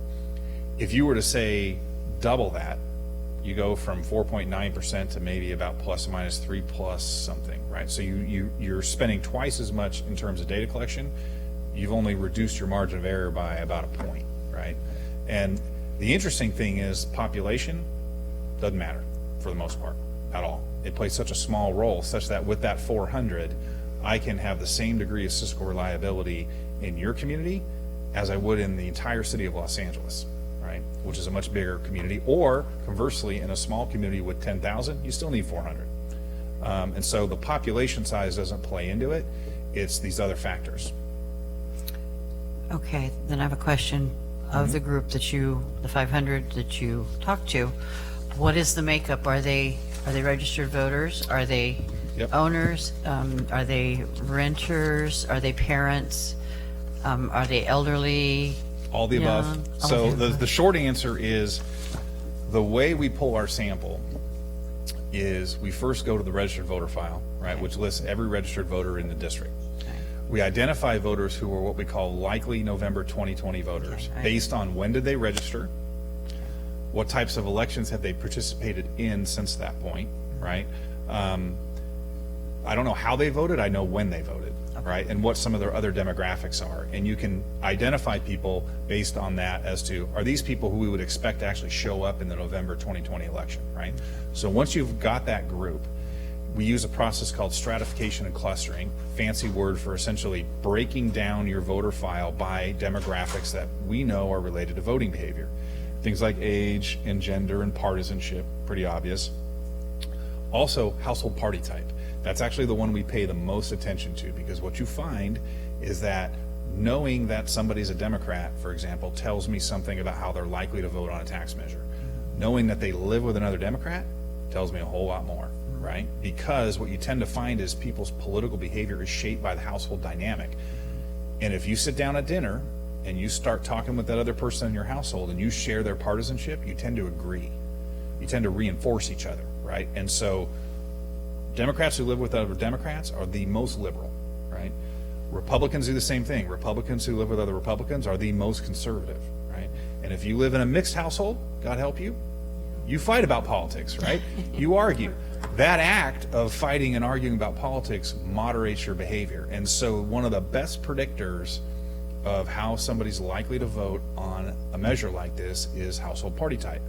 So once we've broken your voter file down by all those characteristics, we create clusters.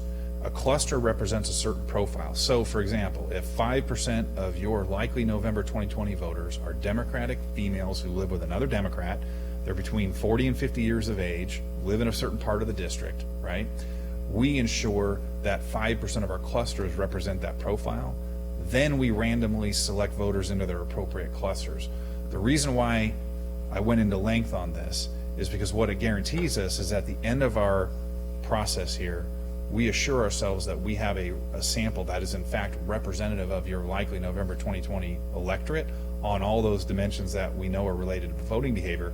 And so even in a day and age when not everybody answers their phone and not everyone's going to say yes to this survey, we have a replacement strategy that works so that if you said no, I'd be able to replace you with someone who shares your profile. And it's that profile that is so predictive. And that's why in today's day and age, we're still able to be so accurate in terms of estimating opinions, because we're so careful about how we control our sample. And you did our last, did you do our one for? I did a baseline for you a couple years ago that didn't lead up to this measure. I did not do the last one, but I can tell you I've done in Riverside County, Corona Norcos, measures that passed, Moreno Valley, Menifee, Riverside USD, Those all passed. Temecula Valley, Murrieta Valley, Lake Elsinore, San Jacinto, Paris Union High School District this last cycle, and Paris School District a few cycles before. So we've done a ton of work in Riverside County, and everyone's passed. All right, okay, thank you. Sure. I have another question. When you're coming up with those statistics and comparatives, is that your empirical research, or is that already digested by the registrar? So the And provided registrar by of the- voters, the voter file originally comes from the registrar of voter for the county.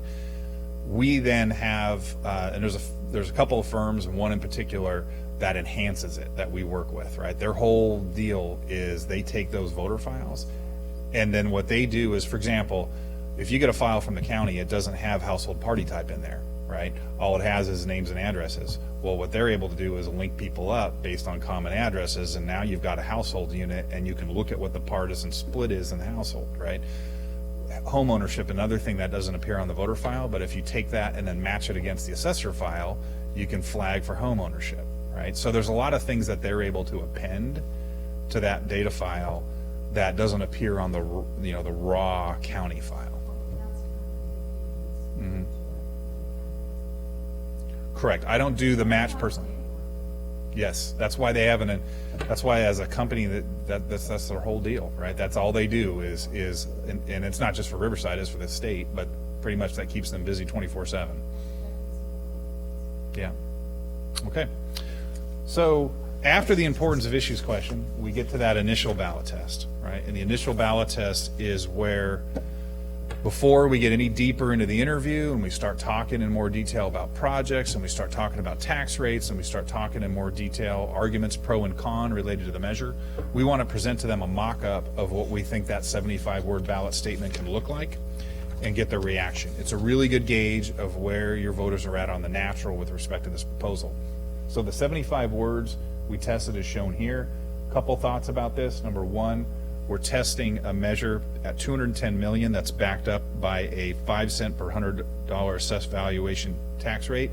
That's sort of like a $50, it's equivalent to a $50 per $100,000 dollars of assessed valuation tax rate, right? And you'll notice that the language here, if you were to look back at your old bond, this language is different, right? And the reason why is in 2018, there's a legislation called AB 195 that took effect that basically changed the way that we're required to write the 75-word ballot statement, and it includes a lot of what I call the mumbo jumbo at the bottom. It's the levying 5 cents per $100 assessed valuation, 12 million annually while bonds are outstanding. That language we know is a little off-putting, right? We've seen it, we've tested it, we've done over 20,000 interviews looking at this language versus standard language, and we know that it's a little off-putting. There is also, as Joy will talk out, some legislation awaiting the governor's signature that would change this again, but it would probably change it in a more favorable way for bond measures. But for right now, this is the law of the land, and so we wanted to make sure we were testing a bond measure ballot statement that was legally compliant. And so that's the initial ballot test language, and here are the results. At that initial ballot test, we had 61% of voters tell us they would support the bond. We had about 28% opposed, and the remainder unsure. As I mentioned earlier, for a Prop 39 bond, you need 55% to be successful, right? And so right out of the gates of the initial ballot test, we're about 6 points above that 55% threshold that we need, which is naturally a good place to start. I mentioned that AB 195 ballot language issue. I can tell you that we do a lot of polling around the state, particularly in Southern California, and the number we're seeing here at your initial ballot test is a good number, right? We've had a lot of districts that are testing in a little lower than this, again, because some of the voters are stumbling over that ballot language, which requires, the tax threshold and the duration and the annual amount raised, and it's just a little confusing. So from there, we go to what we call our tax threshold section. Now, naturally, voter support for a bond measure can depend on the price tag, right? And the higher we make that price tag, generally speaking, the less amount of support we can expect. And so one of the goals of the survey was to make it very clear, in case they didn't get this in the 75 words, bonds mean taxes, right? And that we wanted to test the tax implications a few different ways. The first way is shown on this slide, where we test a rate per 100,000 of assessed valuation, right? Which is the way traditionally you think about the tax implications of a bond measure. And we test 3 different rates: $54, $44, and $34. And what you see here is you do get some tax rate sensitivity, right? When we kind of put the blinders on them and say we're going to talk about the price tag at $54, support checks in at 40%. At $44, it's 46%. At $34, it's 53%. This is known to be a conservative read on voter support for a proposal for a couple of reasons. Number one, we're putting the blinders on it. And what I mean by that is, in the 75 words, you've got all the things you're going to fund. Price tag's part of that. It's a package, right? Here, we're saying, forget about the rest of the package. We're just going to zero in on the dollars, on the price. That tends to have a real depressing effect, as you might imagine. Secondly, not everybody knows what assessed valuation means, right? So if I convey, a tax rate in terms of $44 per 100,000 assessed valuation, and you don't know what assessed valuation is, you might as well be speaking Greek, right? It doesn't add up, right? And then thirdly, it actually, even if you know what assessed valuation means, you've got to have some sense of what your property's assessed valuation is, and you got to do math, right, on the fly in the space of an interview. That's also a challenge. The reason I bring all that up is because we know that although this is the traditional way that you talk about the tax implications of a bond, we know it's confusing for some voters. And when a voter doesn't know exactly what it is you're talking about, but they know you're talking about price tag, they tend to hedge, right? They tend to say no or not sure instead of yes. And so because of that, we also test it another way. We say, all right, let me put it another way.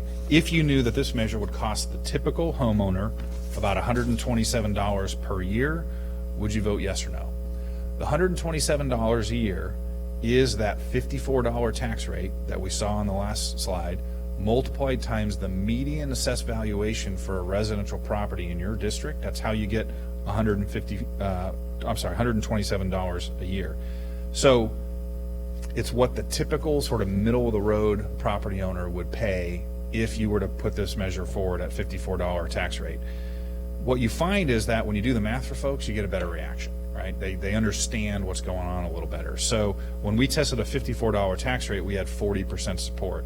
When you do the math and say that's $127 a year, you get 52% support. So we get a 12-point jump just by making the price tag clear, right?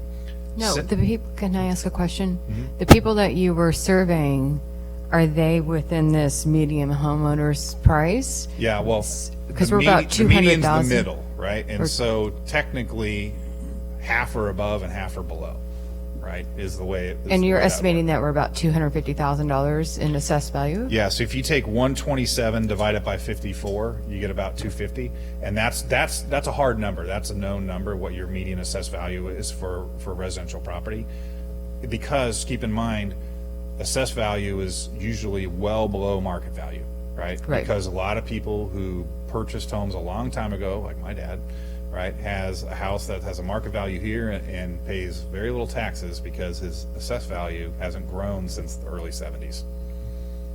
So, How did the Prop 13 homeowners fit into that? I mean, well, they are enjoying that. That's part of the reason why.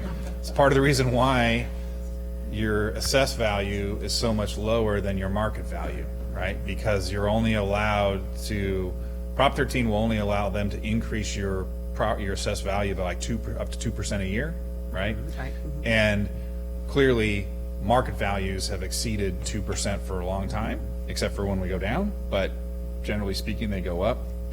Now, And does this so- price tag that you're estimating, say that they're forecasting a drop in the market, and so the assessed value goes down, do they have to continue to pay the estimated $127 annually, or does it go percentage to the property assessed value? If your assessed value goes down, the amount you would pay in taxes goes down, right? Now, doesn't that affect the district, though, if they have It would. loans to pay? It would, but this is where your financial advisor, right, who would come in and do the math in the background numbers behind this. So the $210 million bond, how is it that the $54 tax rate maps up to that? And what assumptions are built into that over time, and what AV growth is going to be or do, and what the tax interest rates are going to be? That's all sort of the questions that the financial advisor would be able to dig into, right? What I rely on them for is, okay, based on all that analysis, we're looking at a $210 million bond with a $54 tax rate, and once I know what the median AV is, I can do the math on this, right? So what would happen over time is, obviously, if your assessed valuation grows incrementally, as it will year to year, the amount you'll pay will grow similarly, proportional to that, right? Okay. If for some reason we hit a recession, because I remember when this happened, they hit a recession, I got one of those neat letters from the county that said, congratulations, your assessed value went down, right? They basically said, we're willing to reduce your taxes, and then it slowly built back up again as we came out of the recession. That would likely happen too. But this is a really good number because it tells us where are we today in terms of what the median homeowner would pay if this bond were put on the ballot, right? And it's 127 if you go at 54. The right column to the right is what if we took that $34 tax rate, multiplied times the median AV, what does it turn into, right? And you see that at $34 on that prior page, we had 53% support. When you go ahead and do the math and you explain that that's $80 a year for the median homeowner. And you're only paying that twice a year, except if you pay your And impound in that accounts, case, it it'd be goes into 40 your and 40, house. right? It'd be 40 and 40, Right. right? But then it would affect your house payment because of your impounds if you're paying that in.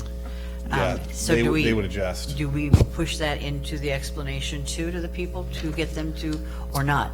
No, as an aside, generally speaking, right, when you're talking about a bond measure, right, you want to be talking about what are your needs and what are the benefits, right? To the extent that the dollars come up, the point is to explain, look, it's a modest ask, right, when you consider the importance of schools to our community and to the value of our homes, right?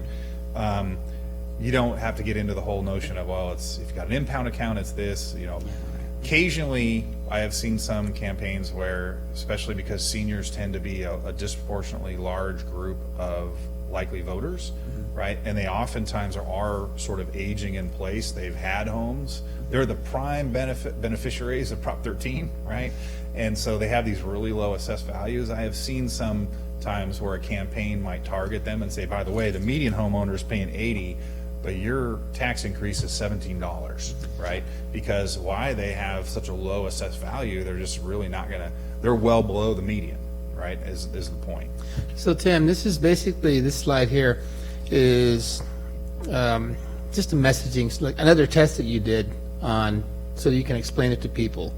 Like you mentioned, some folks are going to pay less, some folks are going to pay more, but this kind of just gives people an idea of what the numbers are. You to saw kind on of do that the math last for slide, them. exactly. You saw on Right. the last slide, there was some confusion baked into the results because you got to know what assessed valuation is and you can't be able to do math.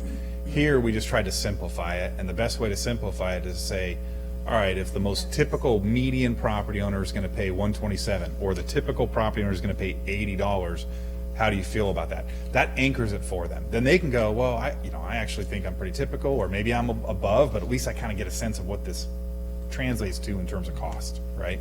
All of this kind of helps us decide where the comfort zone is in your community with respect to this bond proposal and what's a reasonable ask in terms of the tax rate. I want to jump in for a second because I hear an underlying concern that what if we pass a bond and we say we're going to raise $100 million and then the assessed valuation drops. Well, as you recall with Measure EE, we went out for 3 series. When you go out for a series, they will evaluate your ability, you being the district, to repay those bonds based on the assessed valuation at that time. They're not going to sell bonds, and basically nobody's going to buy bonds if all of a sudden between the time of the election and the time of selling those bonds, there was a major drop in the economy, and we wouldn't go out and do it either. So basically, our financial people, am I losing their name? Cooperative Strategies, they'll take projections of assessed valuations over 30 or 40 years. They'll look at dips in the economy, and they'll say within a very, very reasonable bandwidth how much is affordable, what it's likely to drop. They take that information. We go to the bond sellers and essentially say, you know, we could sell $10 million with bonds, and we're confident we can pay them off. The raters, you've heard of them, Standards and Poor's, and same people who do your credit ratings somewhere behind the scenes, rate our credit, and they say it's very likely the district can do it. You get a AA rating. So there's a lot of safety checks that will prevent us from defaulting on bonds. Okay. So, or if there was a situation that arose just after an election, would we suspend? We wouldn't sell them.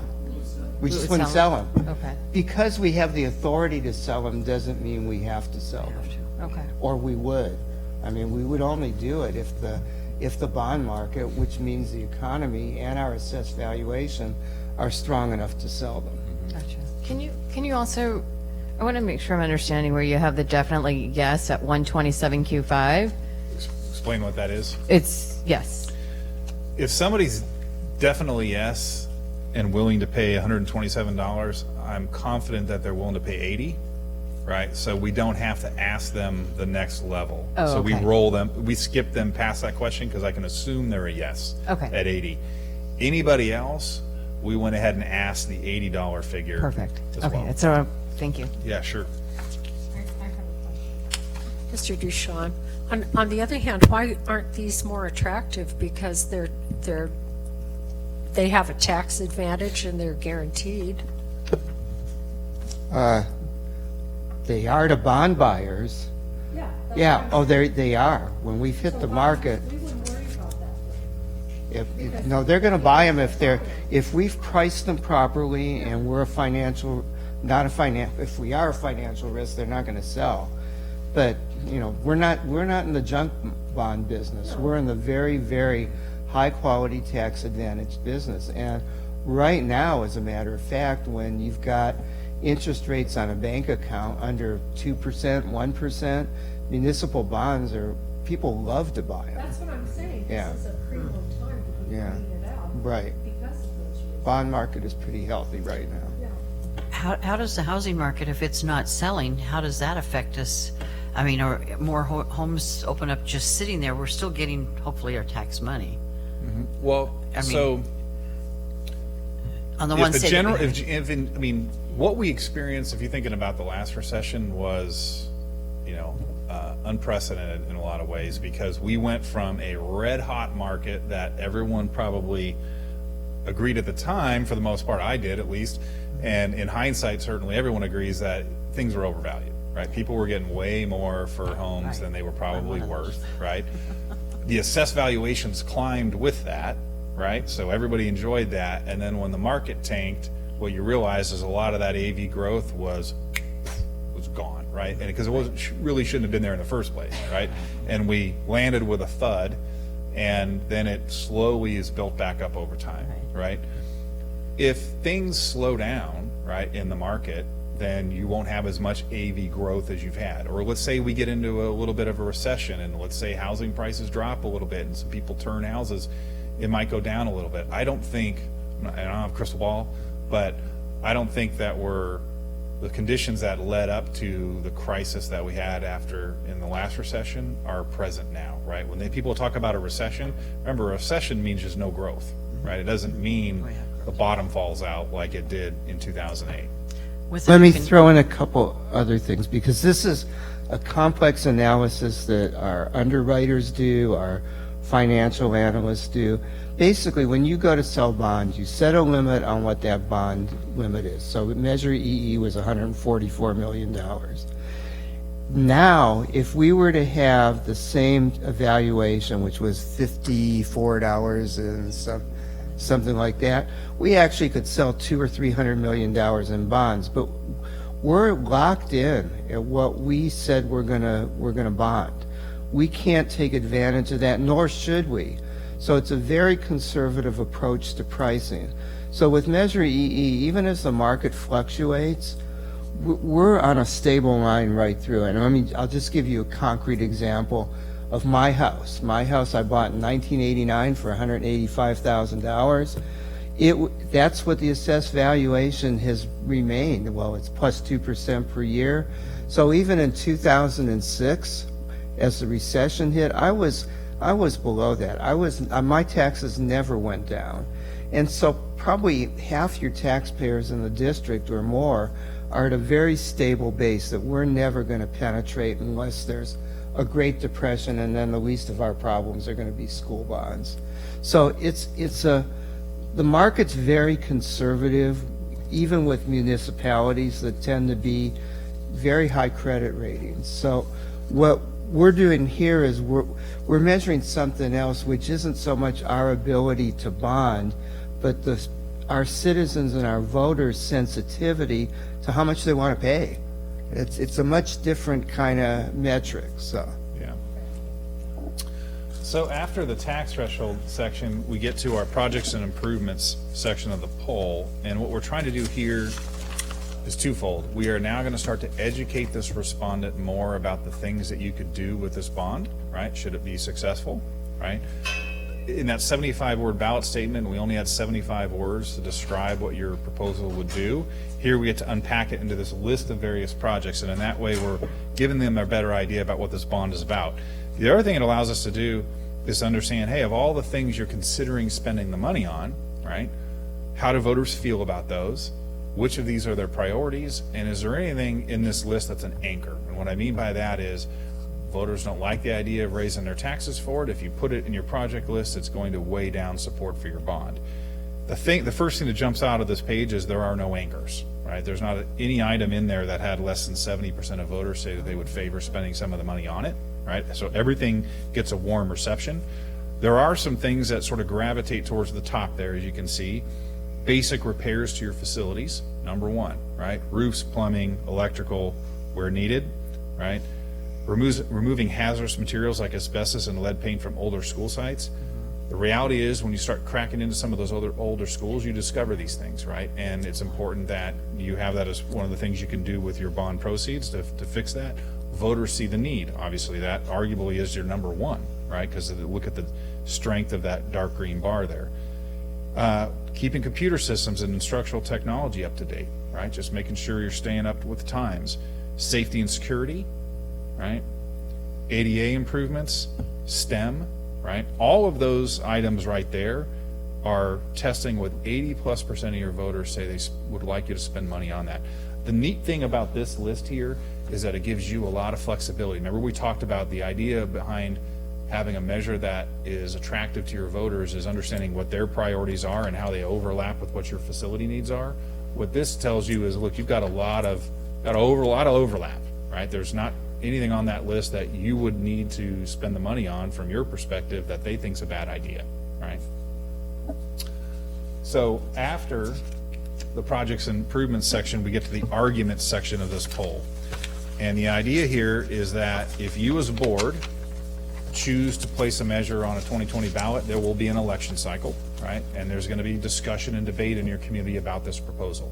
You're going to have a group of folks who think this is a great idea. They're going to form an advocacy campaign. They're going to go out and they're going to talk to the community and they're going to try and convince their neighbors and their friends that this is much needed. Here's why, and here's why you should be voting yes, right? You might also have some opposition. People who stand up say it's a bad idea, shouldn't be doing this, here's why. It's important in the space of a survey like this, if this is going to be a realistic assessment of the feasibility of a bond measure, we need to simulate that discussion and debate in the space of the poll so we have an understanding of how voters might react to those types of statements, right? And so we test a series of positive arguments here. And what you can see here is that a lot of the positive arguments resonate as either very or somewhat convincing reasons to support the measure. Number one, sorry, let me turn this thing off. What's that? Yeah. Is just the idea is the very top one is the Prop 39 accountability provisions, right? That you have to have a citizens oversight committee, independent audits, a project list that details how the money's going to be spent, right? These are things that are actually required by Prop 39, but if they even if they weren't, we would want them to be part of this proposal because we know that voters find those types of accountability provisions attractive. Second one is interesting. Actually, your list is a little different than what we often see. Number 2, improving music, arts, athletic facilities, good for the community, keeps kids healthy, they learn discipline, and they're less likely to get involved in drugs, game, and crime, right? Keeping kids on the right track. Number 3 is equity, right? I think there's a realization some of your schools are older, some of your schools are newer, right? And voters like the idea of making sure that those opportunities are sort of equalized across the district. So lots of good positive reasons for why that resonate with voters. We had a second tier here we tested as well. The real question, though, is at this point in the poll, voters have heard more about your proposal than they did originally, right? Originally, we had the 75 words. We then had a long discussion about tax rates, right? Some of which were outside their comfort zone, and that sort of cooled support down. But then we had a chance to talk about the projects, talk about the positive arguments. We circle back and say, okay, where do you land? We land at 63% now, right, after the positives. So we're about 8 points above that 55% threshold you need to be successful, right? That's encouraging. I can tell you that there have not been a lot of polls this cycle that I've worked on where you've gone up, right? That from the initial ballot test to the interim ballot test, we go up. Oftentimes you start here and it kind of goes burp, burp, and it sort of steps down over the course of the poll. And so that's a reflection of, and it's important to realize that we didn't just go from here to here. What we did is we went with the tax rate questions, right? And then once they learned more about the proposal, they came back up and we landed above where we started, right? So that's a good pattern. Then we get to the negatives. So the negatives here are designed to test what if you get a hard-hitting opposition campaign, right? What if you get, sort of an organized opposition to your proposal? And it can happen, right? But we wanted to, in the space of your poll, test the negatives in what I would call sort of a hard pressure test, right? Sometimes we do light pressure, sometimes we do hard pressure. This was definitely a hard pressure test. We tested 5 different negatives.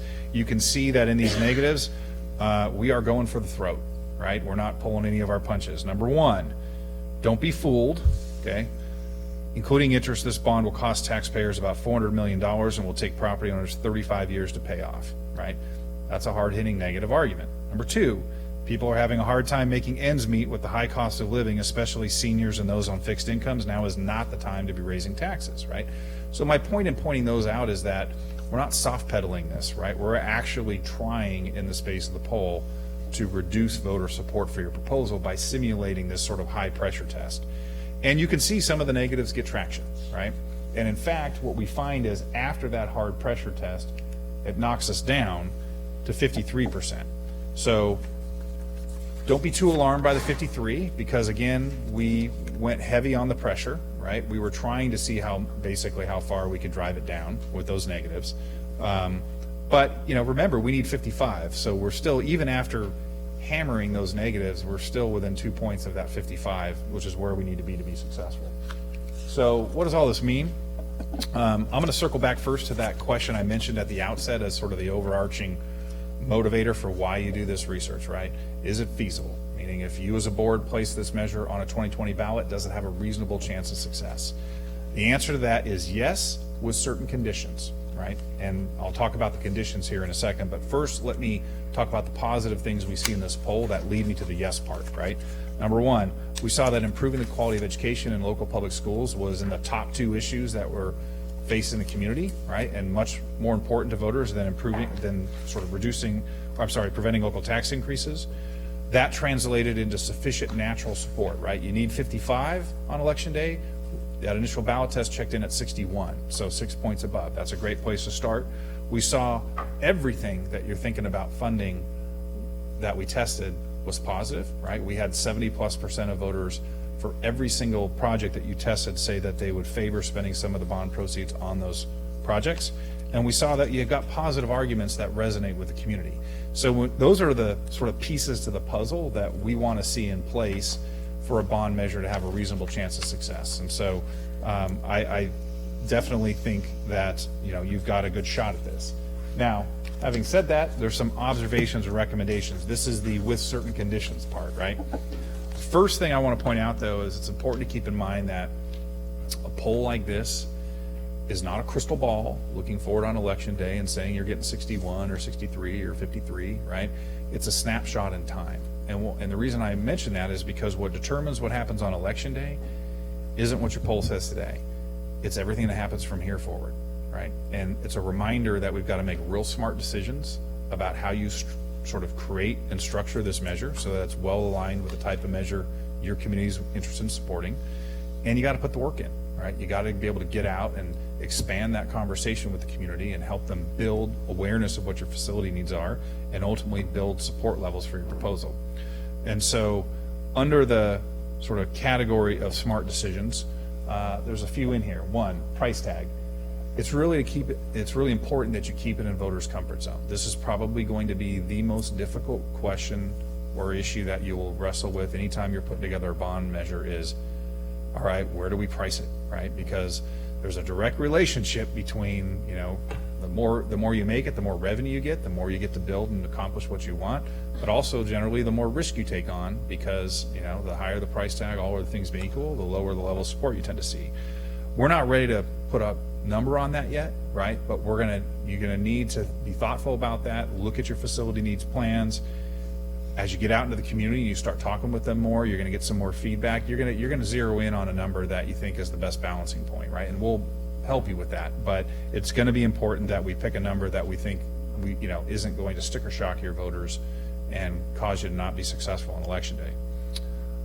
Election date. You have two opportunities. You have March 2020 and you have November 2020, right? I would suggest you keep both of these open for now.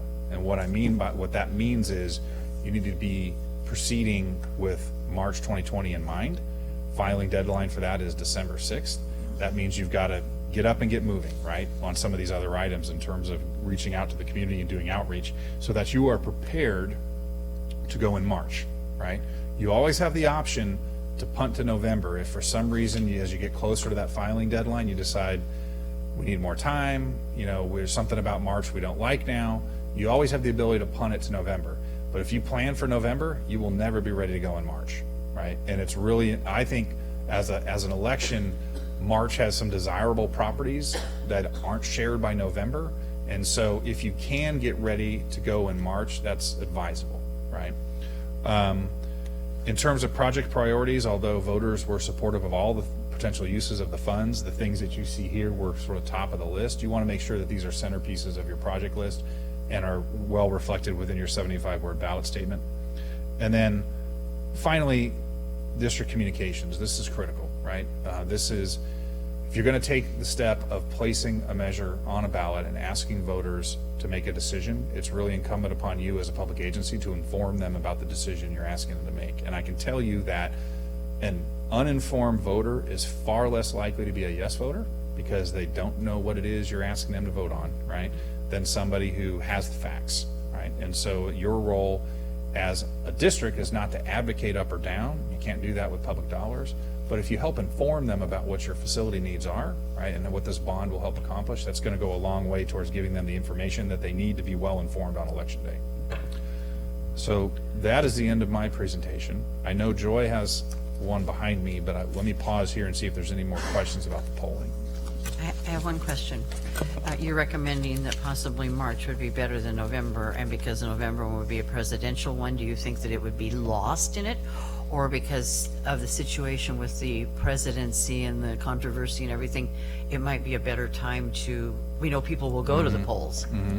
So a little bit of both of what the first piece that you said lost in it, right? We know that November 2020 is going to be a noisy election, harder to communicate, right? When you have everybody from the president on down screaming at you about why they want you to vote for them, right? And so March by comparison is going to be quieter, easier to communicate, right? So that's one thing. Second thing, just the nature of the discussion, as we head more towards November, it is going to become increasingly partisan, and I think it's actually going to get increasingly negative, right? Generally speaking, bonds are about the future. This is a positive message we're trying to convey, right? This is about the needs of our community and how we're going to support these things. And so, the hyper-partisan nature of what's going to be happening in November could become a challenge, right? And it could become very negative. Thirdly, there's a measure on the ballot for November called the split roll. We've been talking about Prop 13 today. There is a measure that would crack into Prop 13 for commercial, not for residential, right? What's happened over time when Prop 13 was put in place, commercial used to account for about 2/3 of the property taxes in California. Residential was 1/3. But because residential turns over, right, and commercial generally doesn't, they hold on to it. What has happened is that balance is completely shifted. Now 2/3 of the property tax burden are on residents, only 1/3 on commercial. So this measure is designed to try and remedy that, but I'm already getting attack ads on that measure 18 months in advance. Why? Because the owners of commercial property tend to have money, and they have a real vested interest in not having this measure be successful. And so that's going to be a fight happening in November that, all in all, I'd say if we can, let's get away from that, right? And so when you think about some of those other properties, March just becomes a more desirable environment in general. Okay, thank you. Go ahead, Alexis. I have two-part question. When you talk to people with the questions, did you provide any interpretation, or did they just have to respond to the way you phrased what you We said? stick to the script. Okay. In that case, on the negative arguments, how did you ask these questions? Did you put any English on the words? Was it just straightforward, unemotional? So, Did you act like how our no, did I scream into the microphone or no? Or did you any snideness in Yeah. there? I mean, I think the statements sort of stand for themselves in terms of the snideness, right? But the way let me read you the intro, right? So it says, next, let me tell you what opponents of the measure are saying. So we tell them these are opponents who are saying this.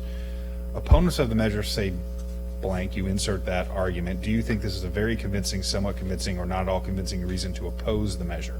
And so, I mentioned, one of the ones was, we can't trust the district, right? With this tax, they will mismanage the money, right? So we're preying on that mistrust that some Americans have about government, right? That government's wasteful, they don't spend money well, and there's some folks who sort of believe that, and you get a knee-jerk reaction to it. So we didn't act them out, right? We didn't change the tone of our voice. Just the same thing on the positives, though. We weren't overly glowing on the positives either. We try and maintain sort of a neutral tone. But when you're saying opponents say, do people understand that this is a supposition rather than people are already galvanizing that we're a bunch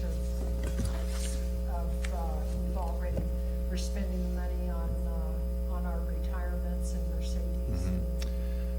So we, in the space of this poll, want to make this as real as possible, right? Because when you create hypothetical But scenarios, I believe that you were saying this is happening now.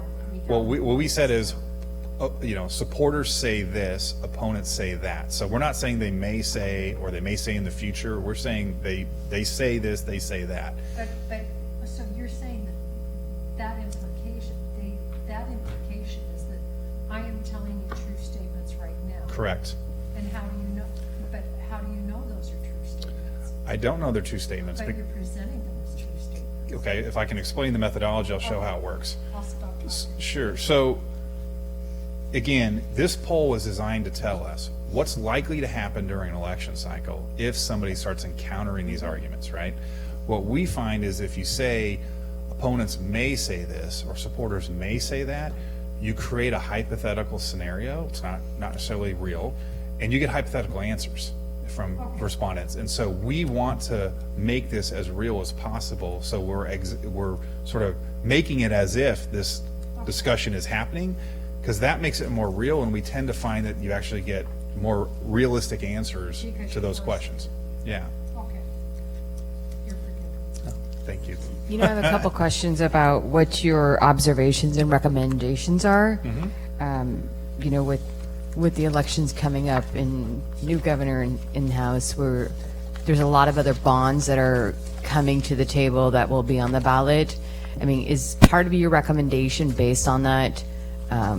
You know, there's the local, RCC, I think you guys handled that one. So are you factoring that in to this cost of like, how are we going to communicate to our residents when we know the local college is also going to have that Right. proposal in thinking of the added cost? Yeah, so there's that measure, and then there's also the potential for a statewide bond, right? On the one hand, you know, all other things being equal, the more tax measures you have on the ballot, you know, you think that's more and more competition, right? So that's the downside. The plus side is you now have 3 different measures on there that are going to have campaigns that are all focusing on education, right? So you get a lot of education discussion and mailing and communications during that campaign cycle. Sort of raises the importance of education as an issue in voters' minds, right? Secondly, we know the statewide bond, as was discussed, creates money that you only have if you have, or can only access if you have local matching dollars. And so like the last statewide bond that was on the ballot, right, a number of years ago, you can use that in your communications to your advantage, right? You don't want to not communicate about that, because you can leave the, you know, if a voter doesn't know any better, they can go, well, if I vote yes on the statewide one, why do I need this, right? They don't know the connection. So it's important you communicate the connection.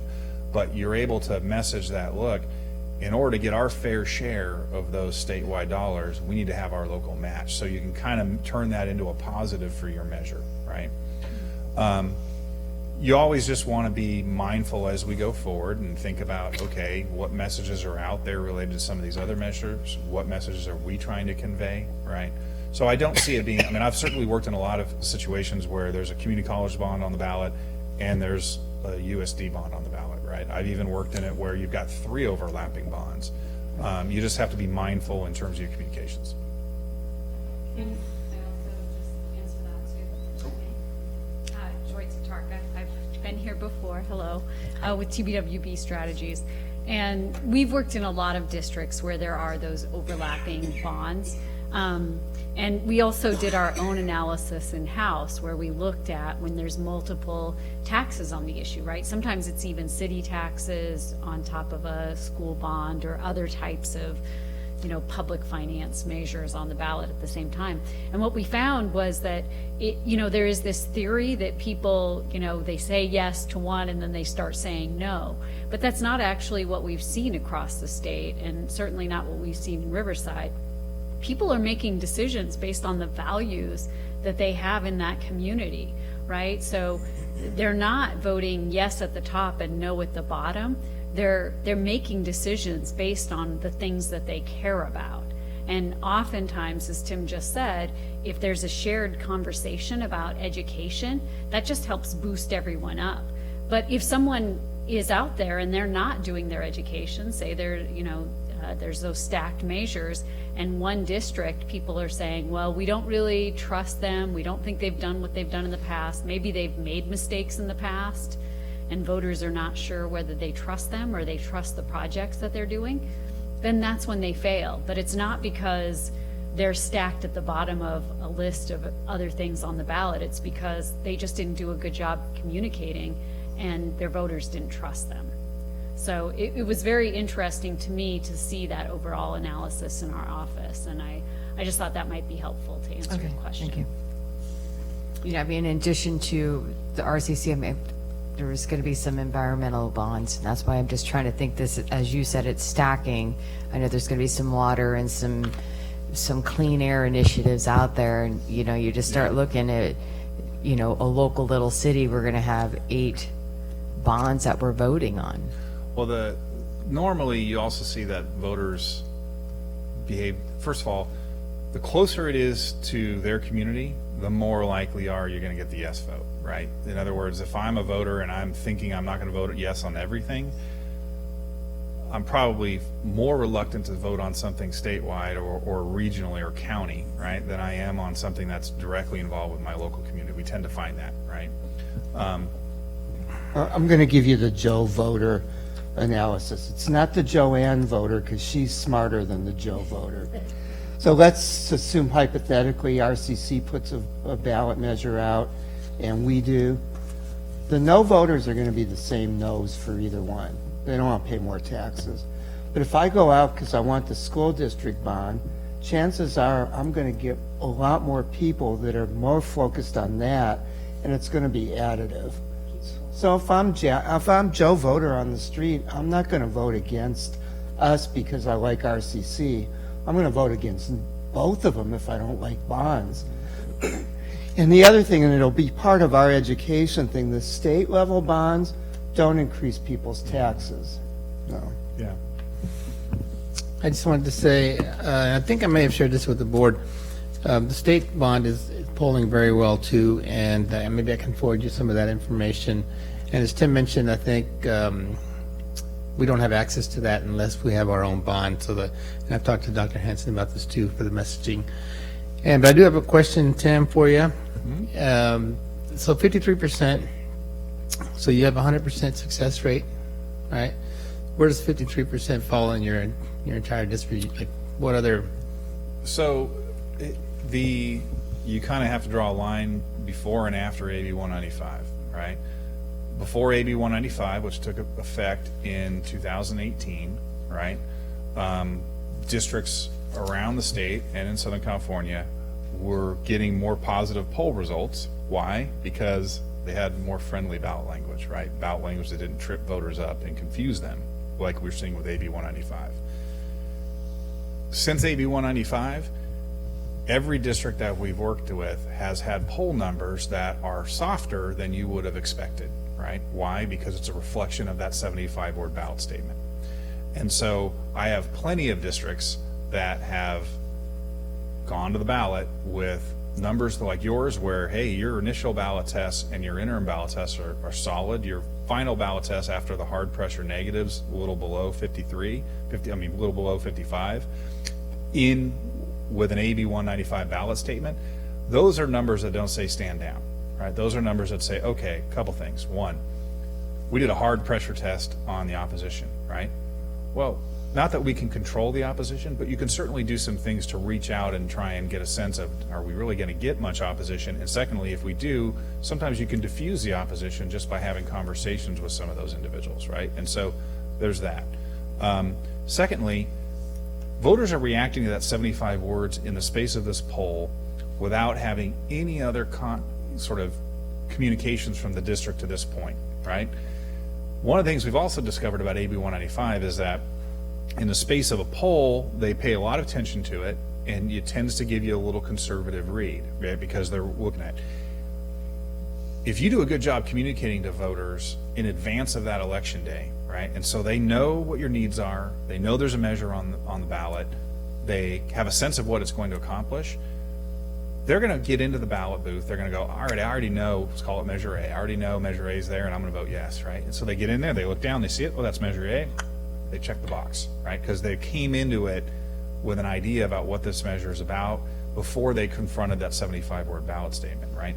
If the only thing you do is see that 75-word ballot statement, it's a little off-putting, right? And so I mention this mainly because I think there's a real opportunity to sort of inoculate your voters to some degree with information, right? Go out, help them understand what your needs are, talk about what this bond's going to accomplish. They're going to some degree, make up their mind based on that information, and they won't get tripped up in the ballot booth. Do you recall what the final ballot test was last year? Didn't you run one last year? I did. I did do the poll last year. I don't have it with me. I don't recall what the final ballot test number was. I think the numbers were softer last time, which is one of the reasons why we said, look, March 2020 looks like it's going to be a good election environment, and you were in the middle of your planning process, and so it made sense to move it forward. Yeah, I'm not sure you answered my question, Tim. So let me try again. So we're at 53%, and let's say all your other, I know the AB 195 falls in here too. You know, where do other districts fall in relationship to that? Sure. So without naming names, okay, I have a district right now I was just on a call with earlier today. They are looking at SFIDs because they're a giant district, so they aren't doing the entire district, but they've got 2 SFIDs they're looking at.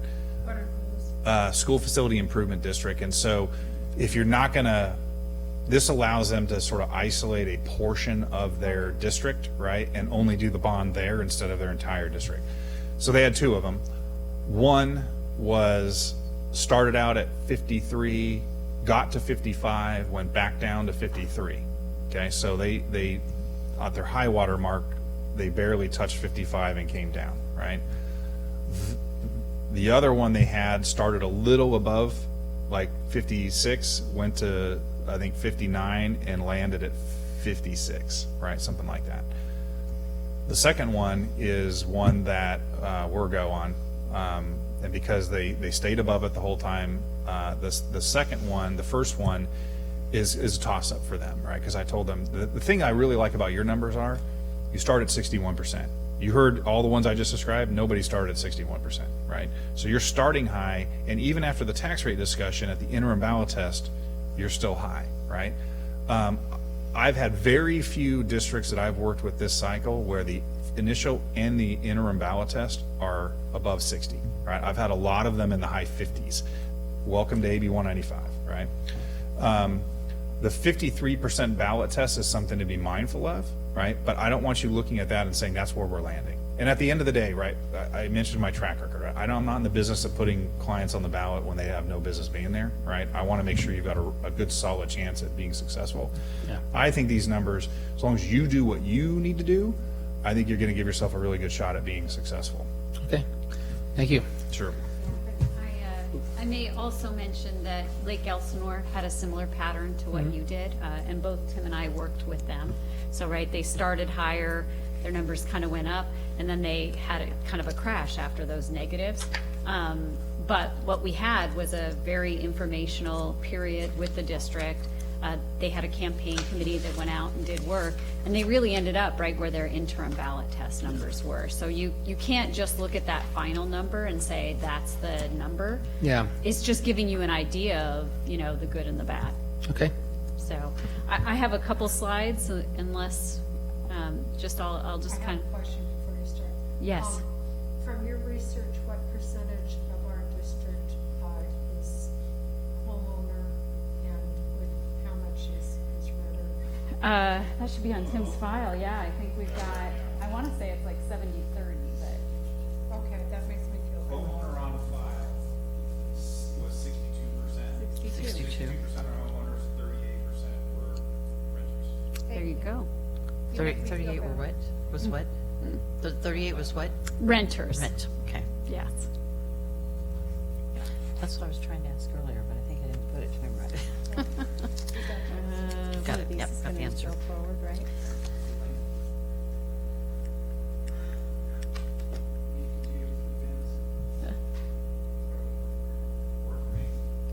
Yeah.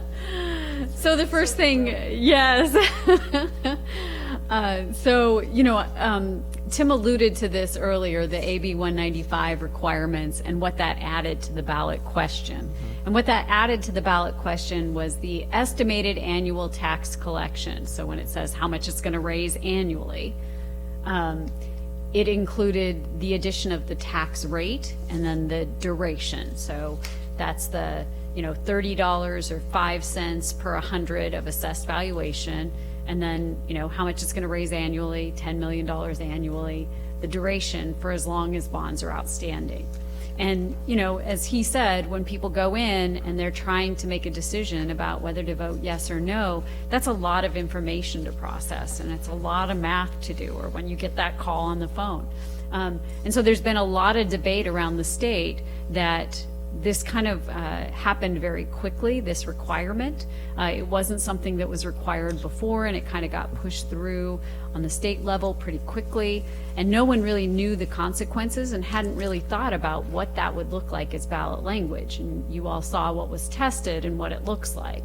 So many of the legislators went back and they created the bill, SB 268, which has passed both houses and is awaiting governor's signature.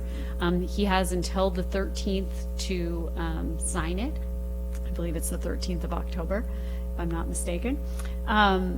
And it would remove those above requirements. It would make the ballot tax information in the ballot book longer, because all that information is still required. The intent is not to let people understand what that is. It's to do it in a way that they can fully understand and it makes sense to people, and not try to squish it into a ballot question. So it removes it from the 75-word ballot question, and it just requires you to say, see voter guide for tax rate information.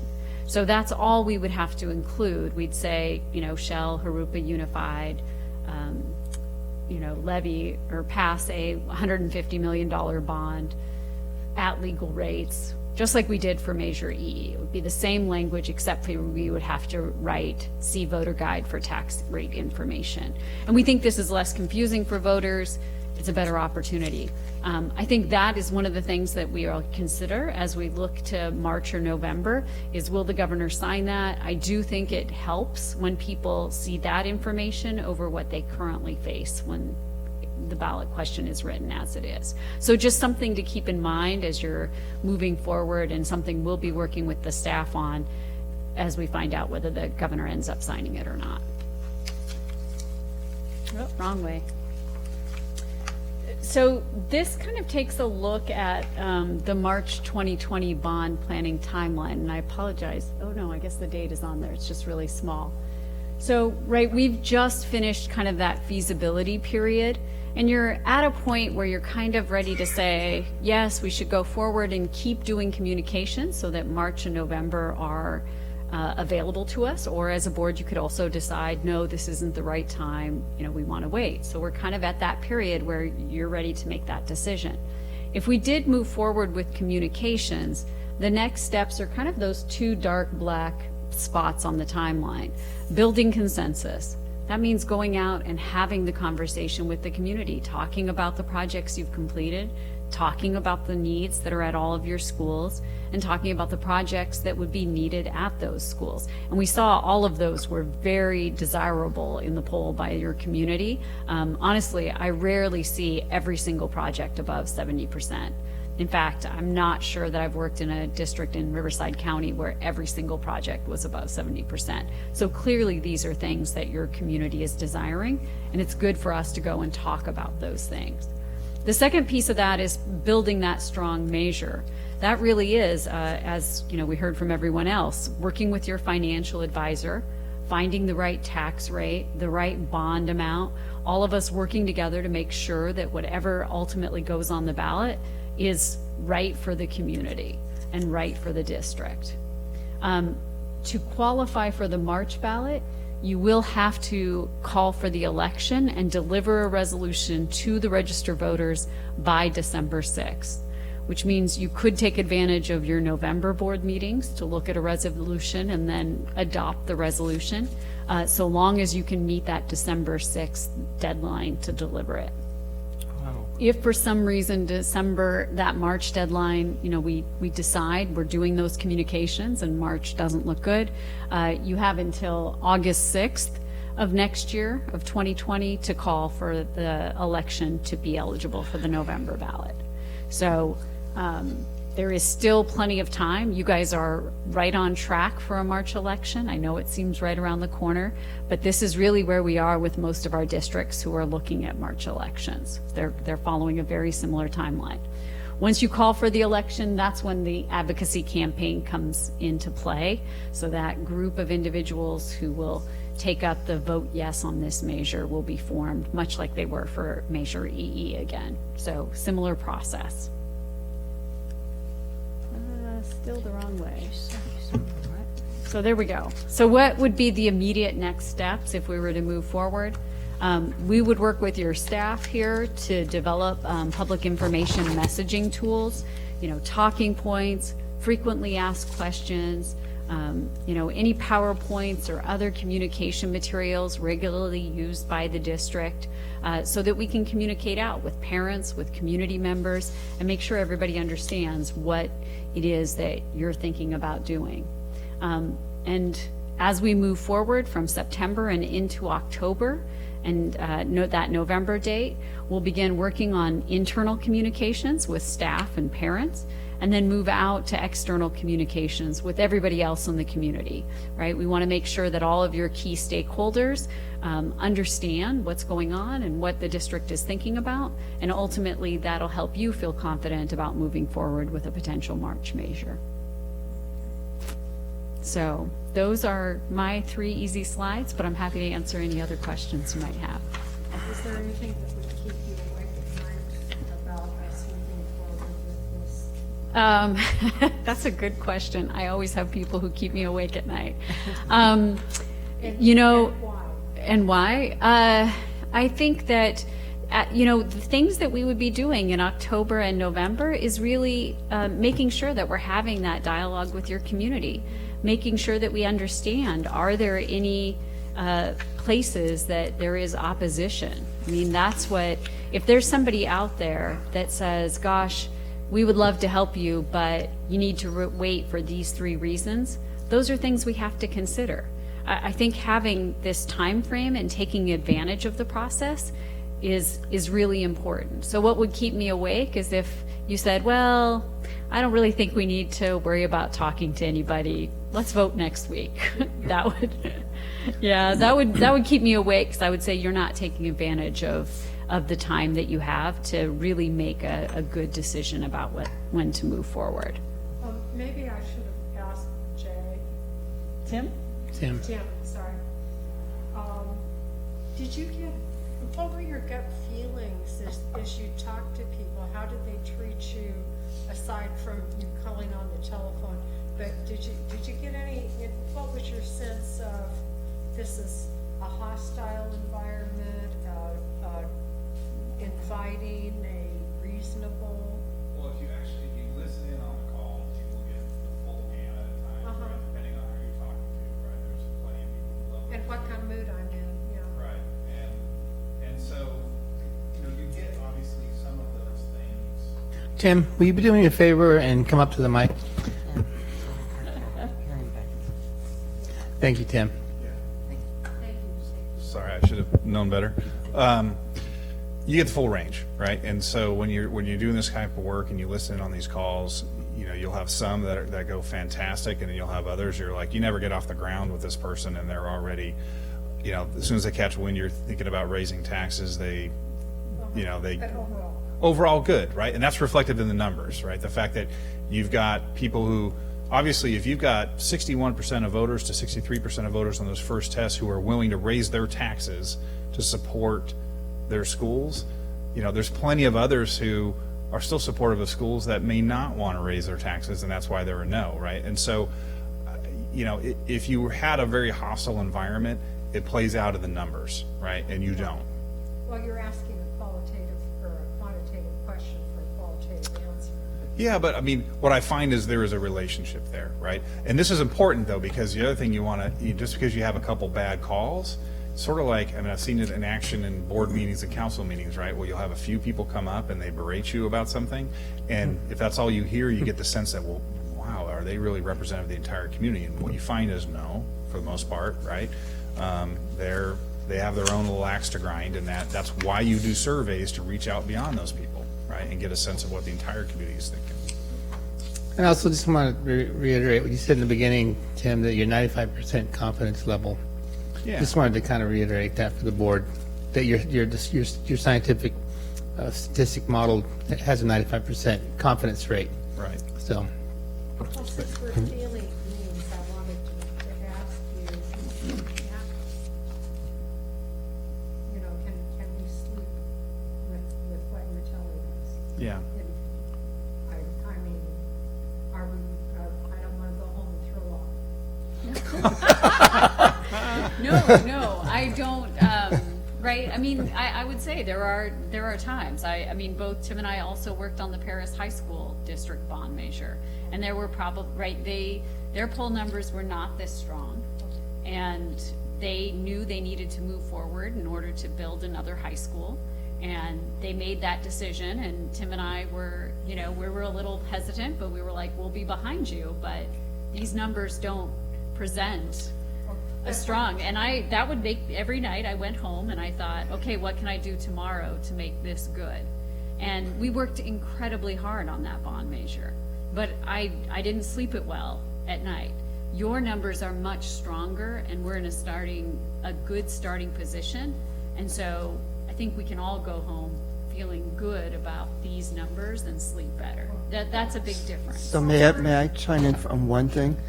Two things I want to mention, and you may be about to say this, but I want to define opposition, because opposition isn't somebody out there that posts on Facebook. Right. Opposition is organized opposition, like the Howard Jarvis Taxpayers Association. When we went to form our Citizens Oversight Committee, we couldn't even find a member. So they are not active here. Secondly, I'm going to answer the same question, but you didn't ask me. And that's the thing not to sleep at night about, is whether we do the right thing for kids. It's not really whether we win or lose an election, because we can't control that completely. Your decision is whether you want to ask the voters, and then on your spare time and our spare time, try to convince them. If you decide not to ask them, then that's out of the basis. Excuse me.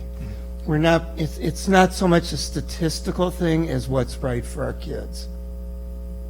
I'm not worried about that. I fully support everything we've talked about. What worries me is, are we walking into the perfect storm of all of these bond issues when we want to do all of our proposals? I'll give you a very simple answer.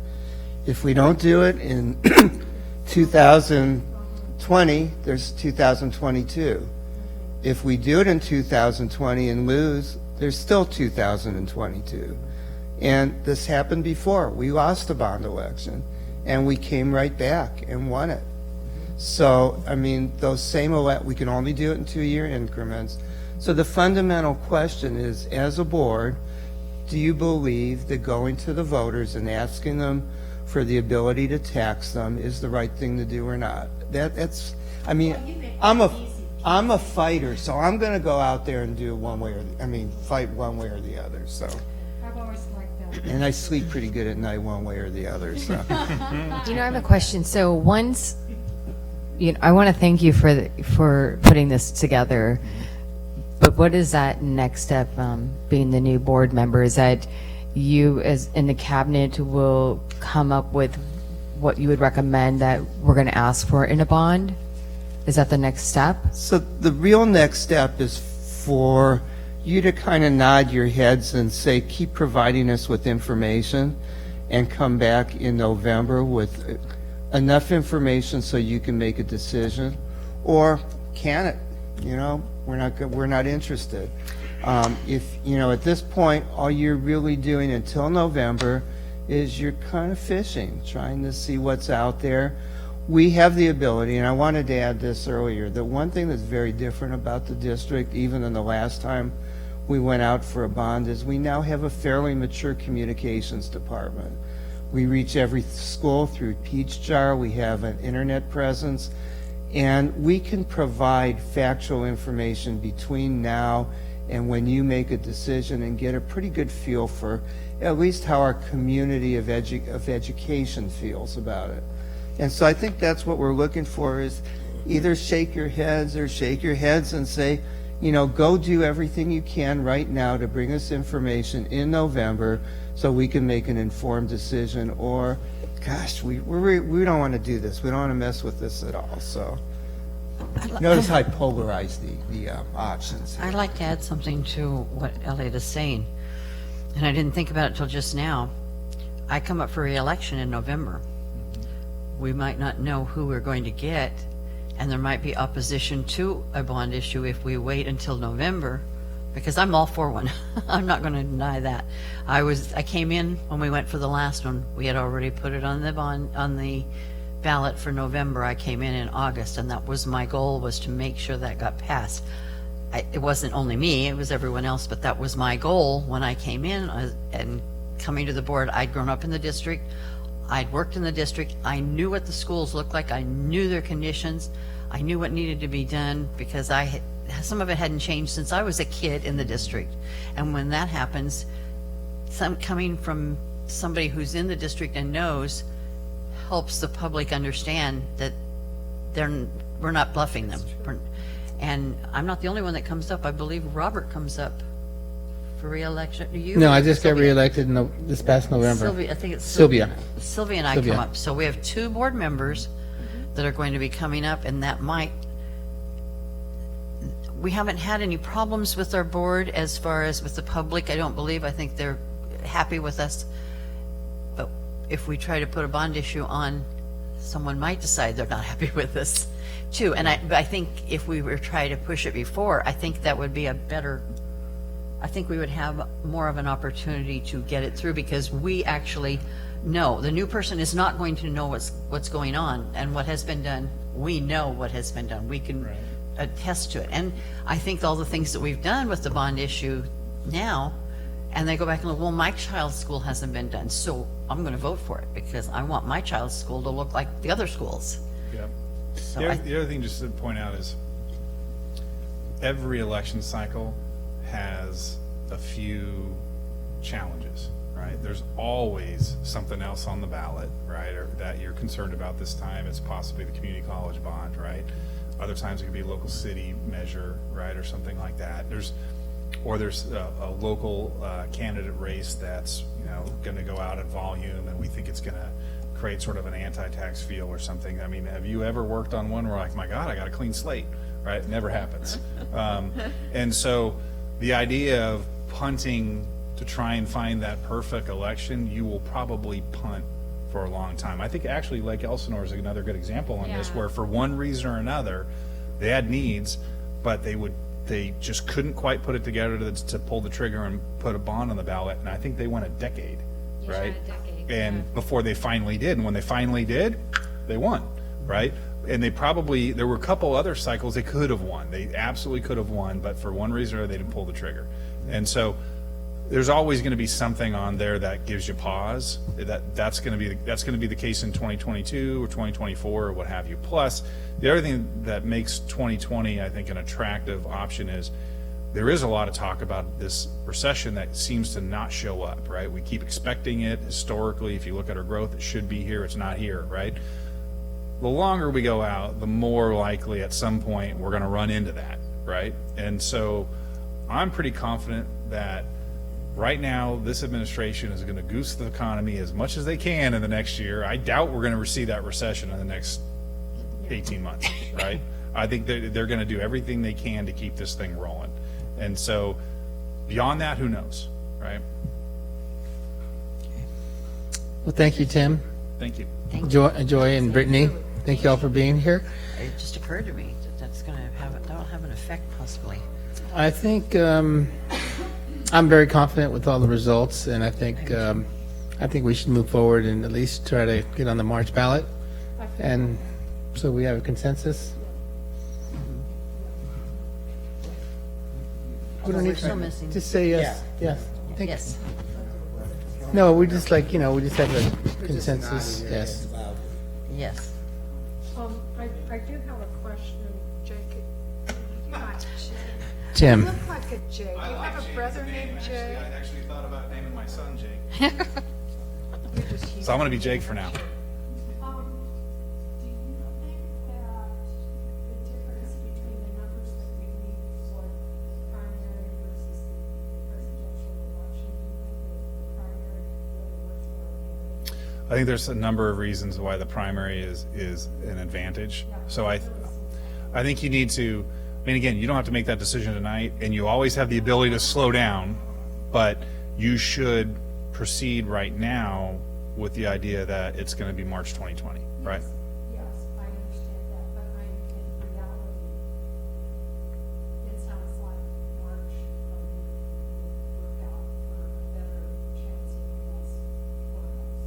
I think all things considered, yes. Okay. Yeah. Because people are going to be way polarized, and I think we just get lost in the messaging. It's going to be, November is going to be, it's got a lot of challenges. I hate Right. it already. I mean, think about all the crap we're going to start getting in the mail. Yeah. Start getting, that's already there. Right. I have a question for Dr. Hansen then. Thank you. Thank you, Can Tim. we prepare to, with what he's presented tonight? I know that we shouldn't make a decision unless we have all of our board members here. That's the way I feel. We still have Ms. Ortega, who was unable to make it. But I'm pretty confident that she's going to like what you presented tonight. But can we be prepared to create a bond issue because we have to do it by December 6th, or we just have to make a decision by then? Good question. So tonight, what we're looking for is a consensus from the board for us to continue to educate the community on what we are doing and the needs that exist. In November, we will bring to you the options, the tax options, and at that point in time in November, you would take action on putting it on the ballot either in March, well, in March at that point. And then we would file the documents prior to the December 6th. So tonight, all we're looking for is a consensus for us to continue to do the education part. We'll be starting to connect with various organizations throughout the community and to be able to present the same type of information to them. And so that when we come to you in November, we've done our due diligence in the communications. We'll obviously continue through the campaign committee to continue to educate the community. But that once you call for the election, the district has to step out of the process, at least on our time. We can do whatever we want on our own time. So that's all we're looking for tonight. To answer Mrs. Bradford's question, March 20th, in the March election, because it's a Democratic primary, and again, it's like what Joy and Tim talked about. There's a lot of things to consider, but it's a Democratic primary. There's going to be 8 or 9 candidates on the ballot to contend with President Trump in November, which is going to bring a lot of the Democratic Party out, obviously, to select their candidate. The Democratic Party, the Liberal Party, typically support school bonds, want to take advantage of that. The other thing is the state bond. We know that the state will put a bond on in March. So there's going to be millions and millions of dollars pumped into that campaign statewide to support children and school facilities. So we can piggyback on that free publicity, so to speak. It's going to be all over the TV, all over TV. We're going to have all kinds of marketing campaigns and publicity campaigns to support school facilities. So those lead us to believe that we should prepare for March, but also give ourselves the option to push to November if we are not getting, we feel like we're not getting the response we're looking for at that time. So tonight, all we need is a consensus for the district staff to continue to educate the community, provide talking points to you all as board members in case you're approached, and so that we can continue the process so that in November you're making an informed, educated decision. Thank you, Dr. Hansen. My opinion is that we would be discussing our aging facilities, whether or not we would be having a bond proposal. And the way we would inform our parents is, and you would want a better, safer, higher quality, wouldn't you? Yes, that's absolutely correct. I mean, you can look at the bond, the project list that they surveyed. I mean, those are essentially our talking points, They're right? fabulous. Those are the types of things that we want to address. Thank you, Dr. Hansen. So I think you have consensus from the board. I would like to say, you asked us to give a thought to a comment, maybe that we might want to say, and this is one that I found that I think is going to fit this. Without continual growth and progress, such words as improvement, achievement, and success have no meaning. Benjamin Franklin said that, and I think that's what we're headed for now. If we don't continue to grow and progress and ask for this bond issue, we're not going to, everything that we've worked for now is going to kind of stop. I mean, we've only gone half the district. We need to finish our job. We need to get the whole district on the same page or level. And that's my opinion. I think we should go forward. Couldn't agree more. All right. So it looks like you're good to go. All right. Thank you. All right. So we're moving on to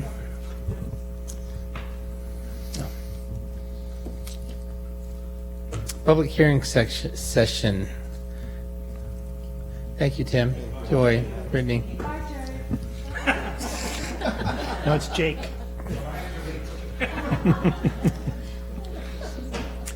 Hold public hearing on pupil textbook and instructional materials sufficiency program. Mr. Dabrowski.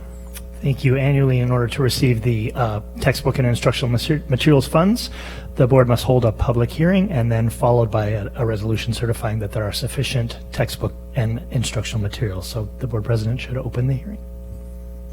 Thank you, Mr. Dabrowski. At this time, I will open a public hearing on pupil textbook and instructional materials sufficiency program. Any questions from the audience? Okay, seeing none, we close the public session. All right, on to the action session. Item A, adopt resolution number 2020/07, sufficiency of pupil textbook and instructional materials for 2019-2020. Mr. Dabrowski. Thank you. This is an annual occurrence. As I mentioned earlier, in order to receive the instructional materials and textbook funds, we must annually resolve that all of our students do have access to textbooks. We do annually get inspected by Riverside County Office of Education, and the reason we're having this item during this meeting is because they pushed back their inspection dates, which caused us to miss the last board meeting. So, but there is a deadline by which we have this resolution. So we were inspected at Harupa Valley High School, Rubidoux, Mission, Mariloma Middle School, Pedley, Rustic Lane, Troth Street, and Van Buren, and literally they go there, they print out student lists, they count textbooks to ensure that every single one of our students have books. And as every year, we passed with flying colors with no problems. All of our students do have textbooks and access. So we recommend that you adopt the resolution number 2020-07, sufficiency of pupil textbooks and instructional materials for 2019-20. Thank you. Okay.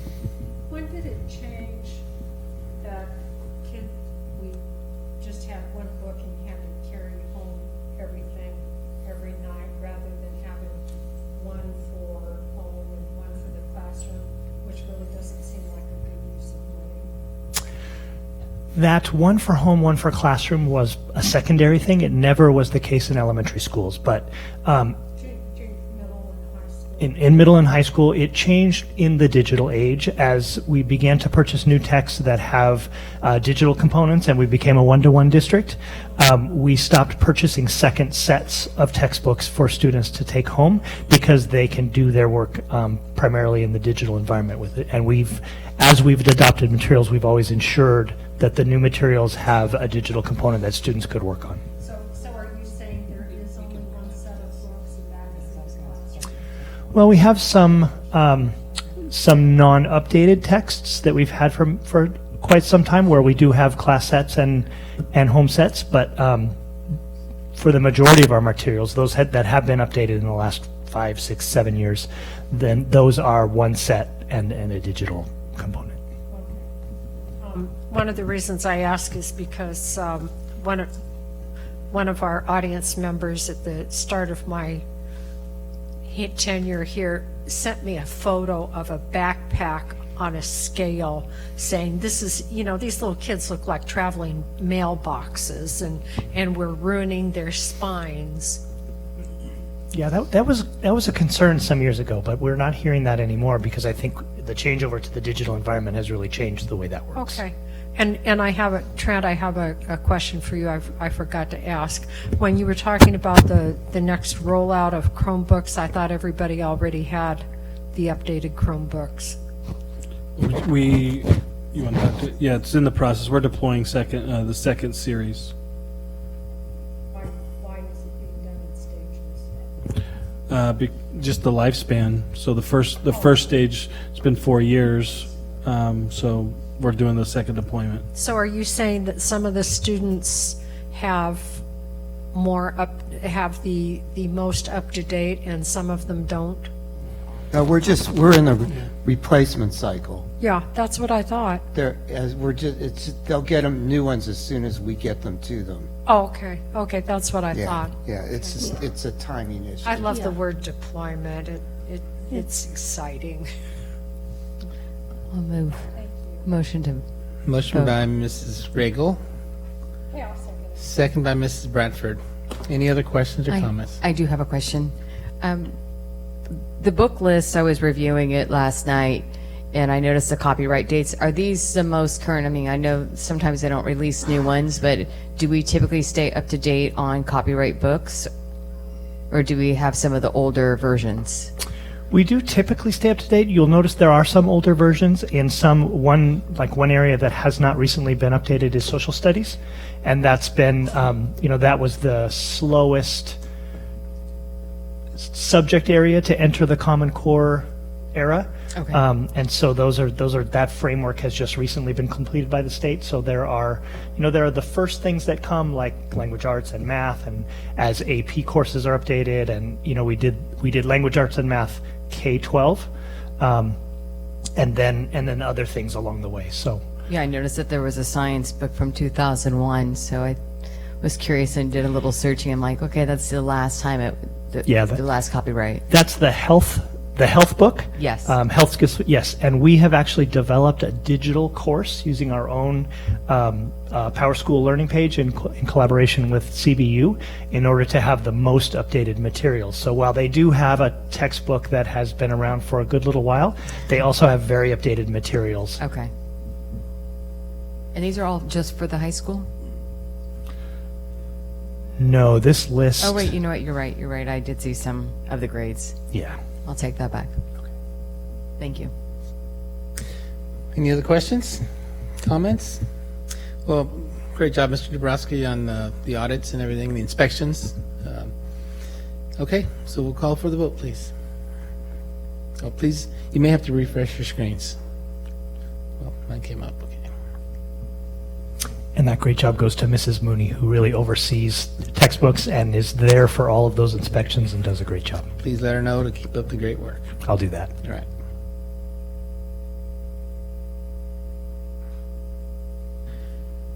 Motion passes 4-0. All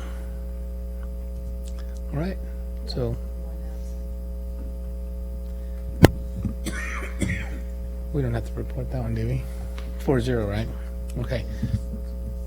All right, well, thank you, everyone, for your time this evening, and wish everyone a happy weekend. Meeting is adjourned.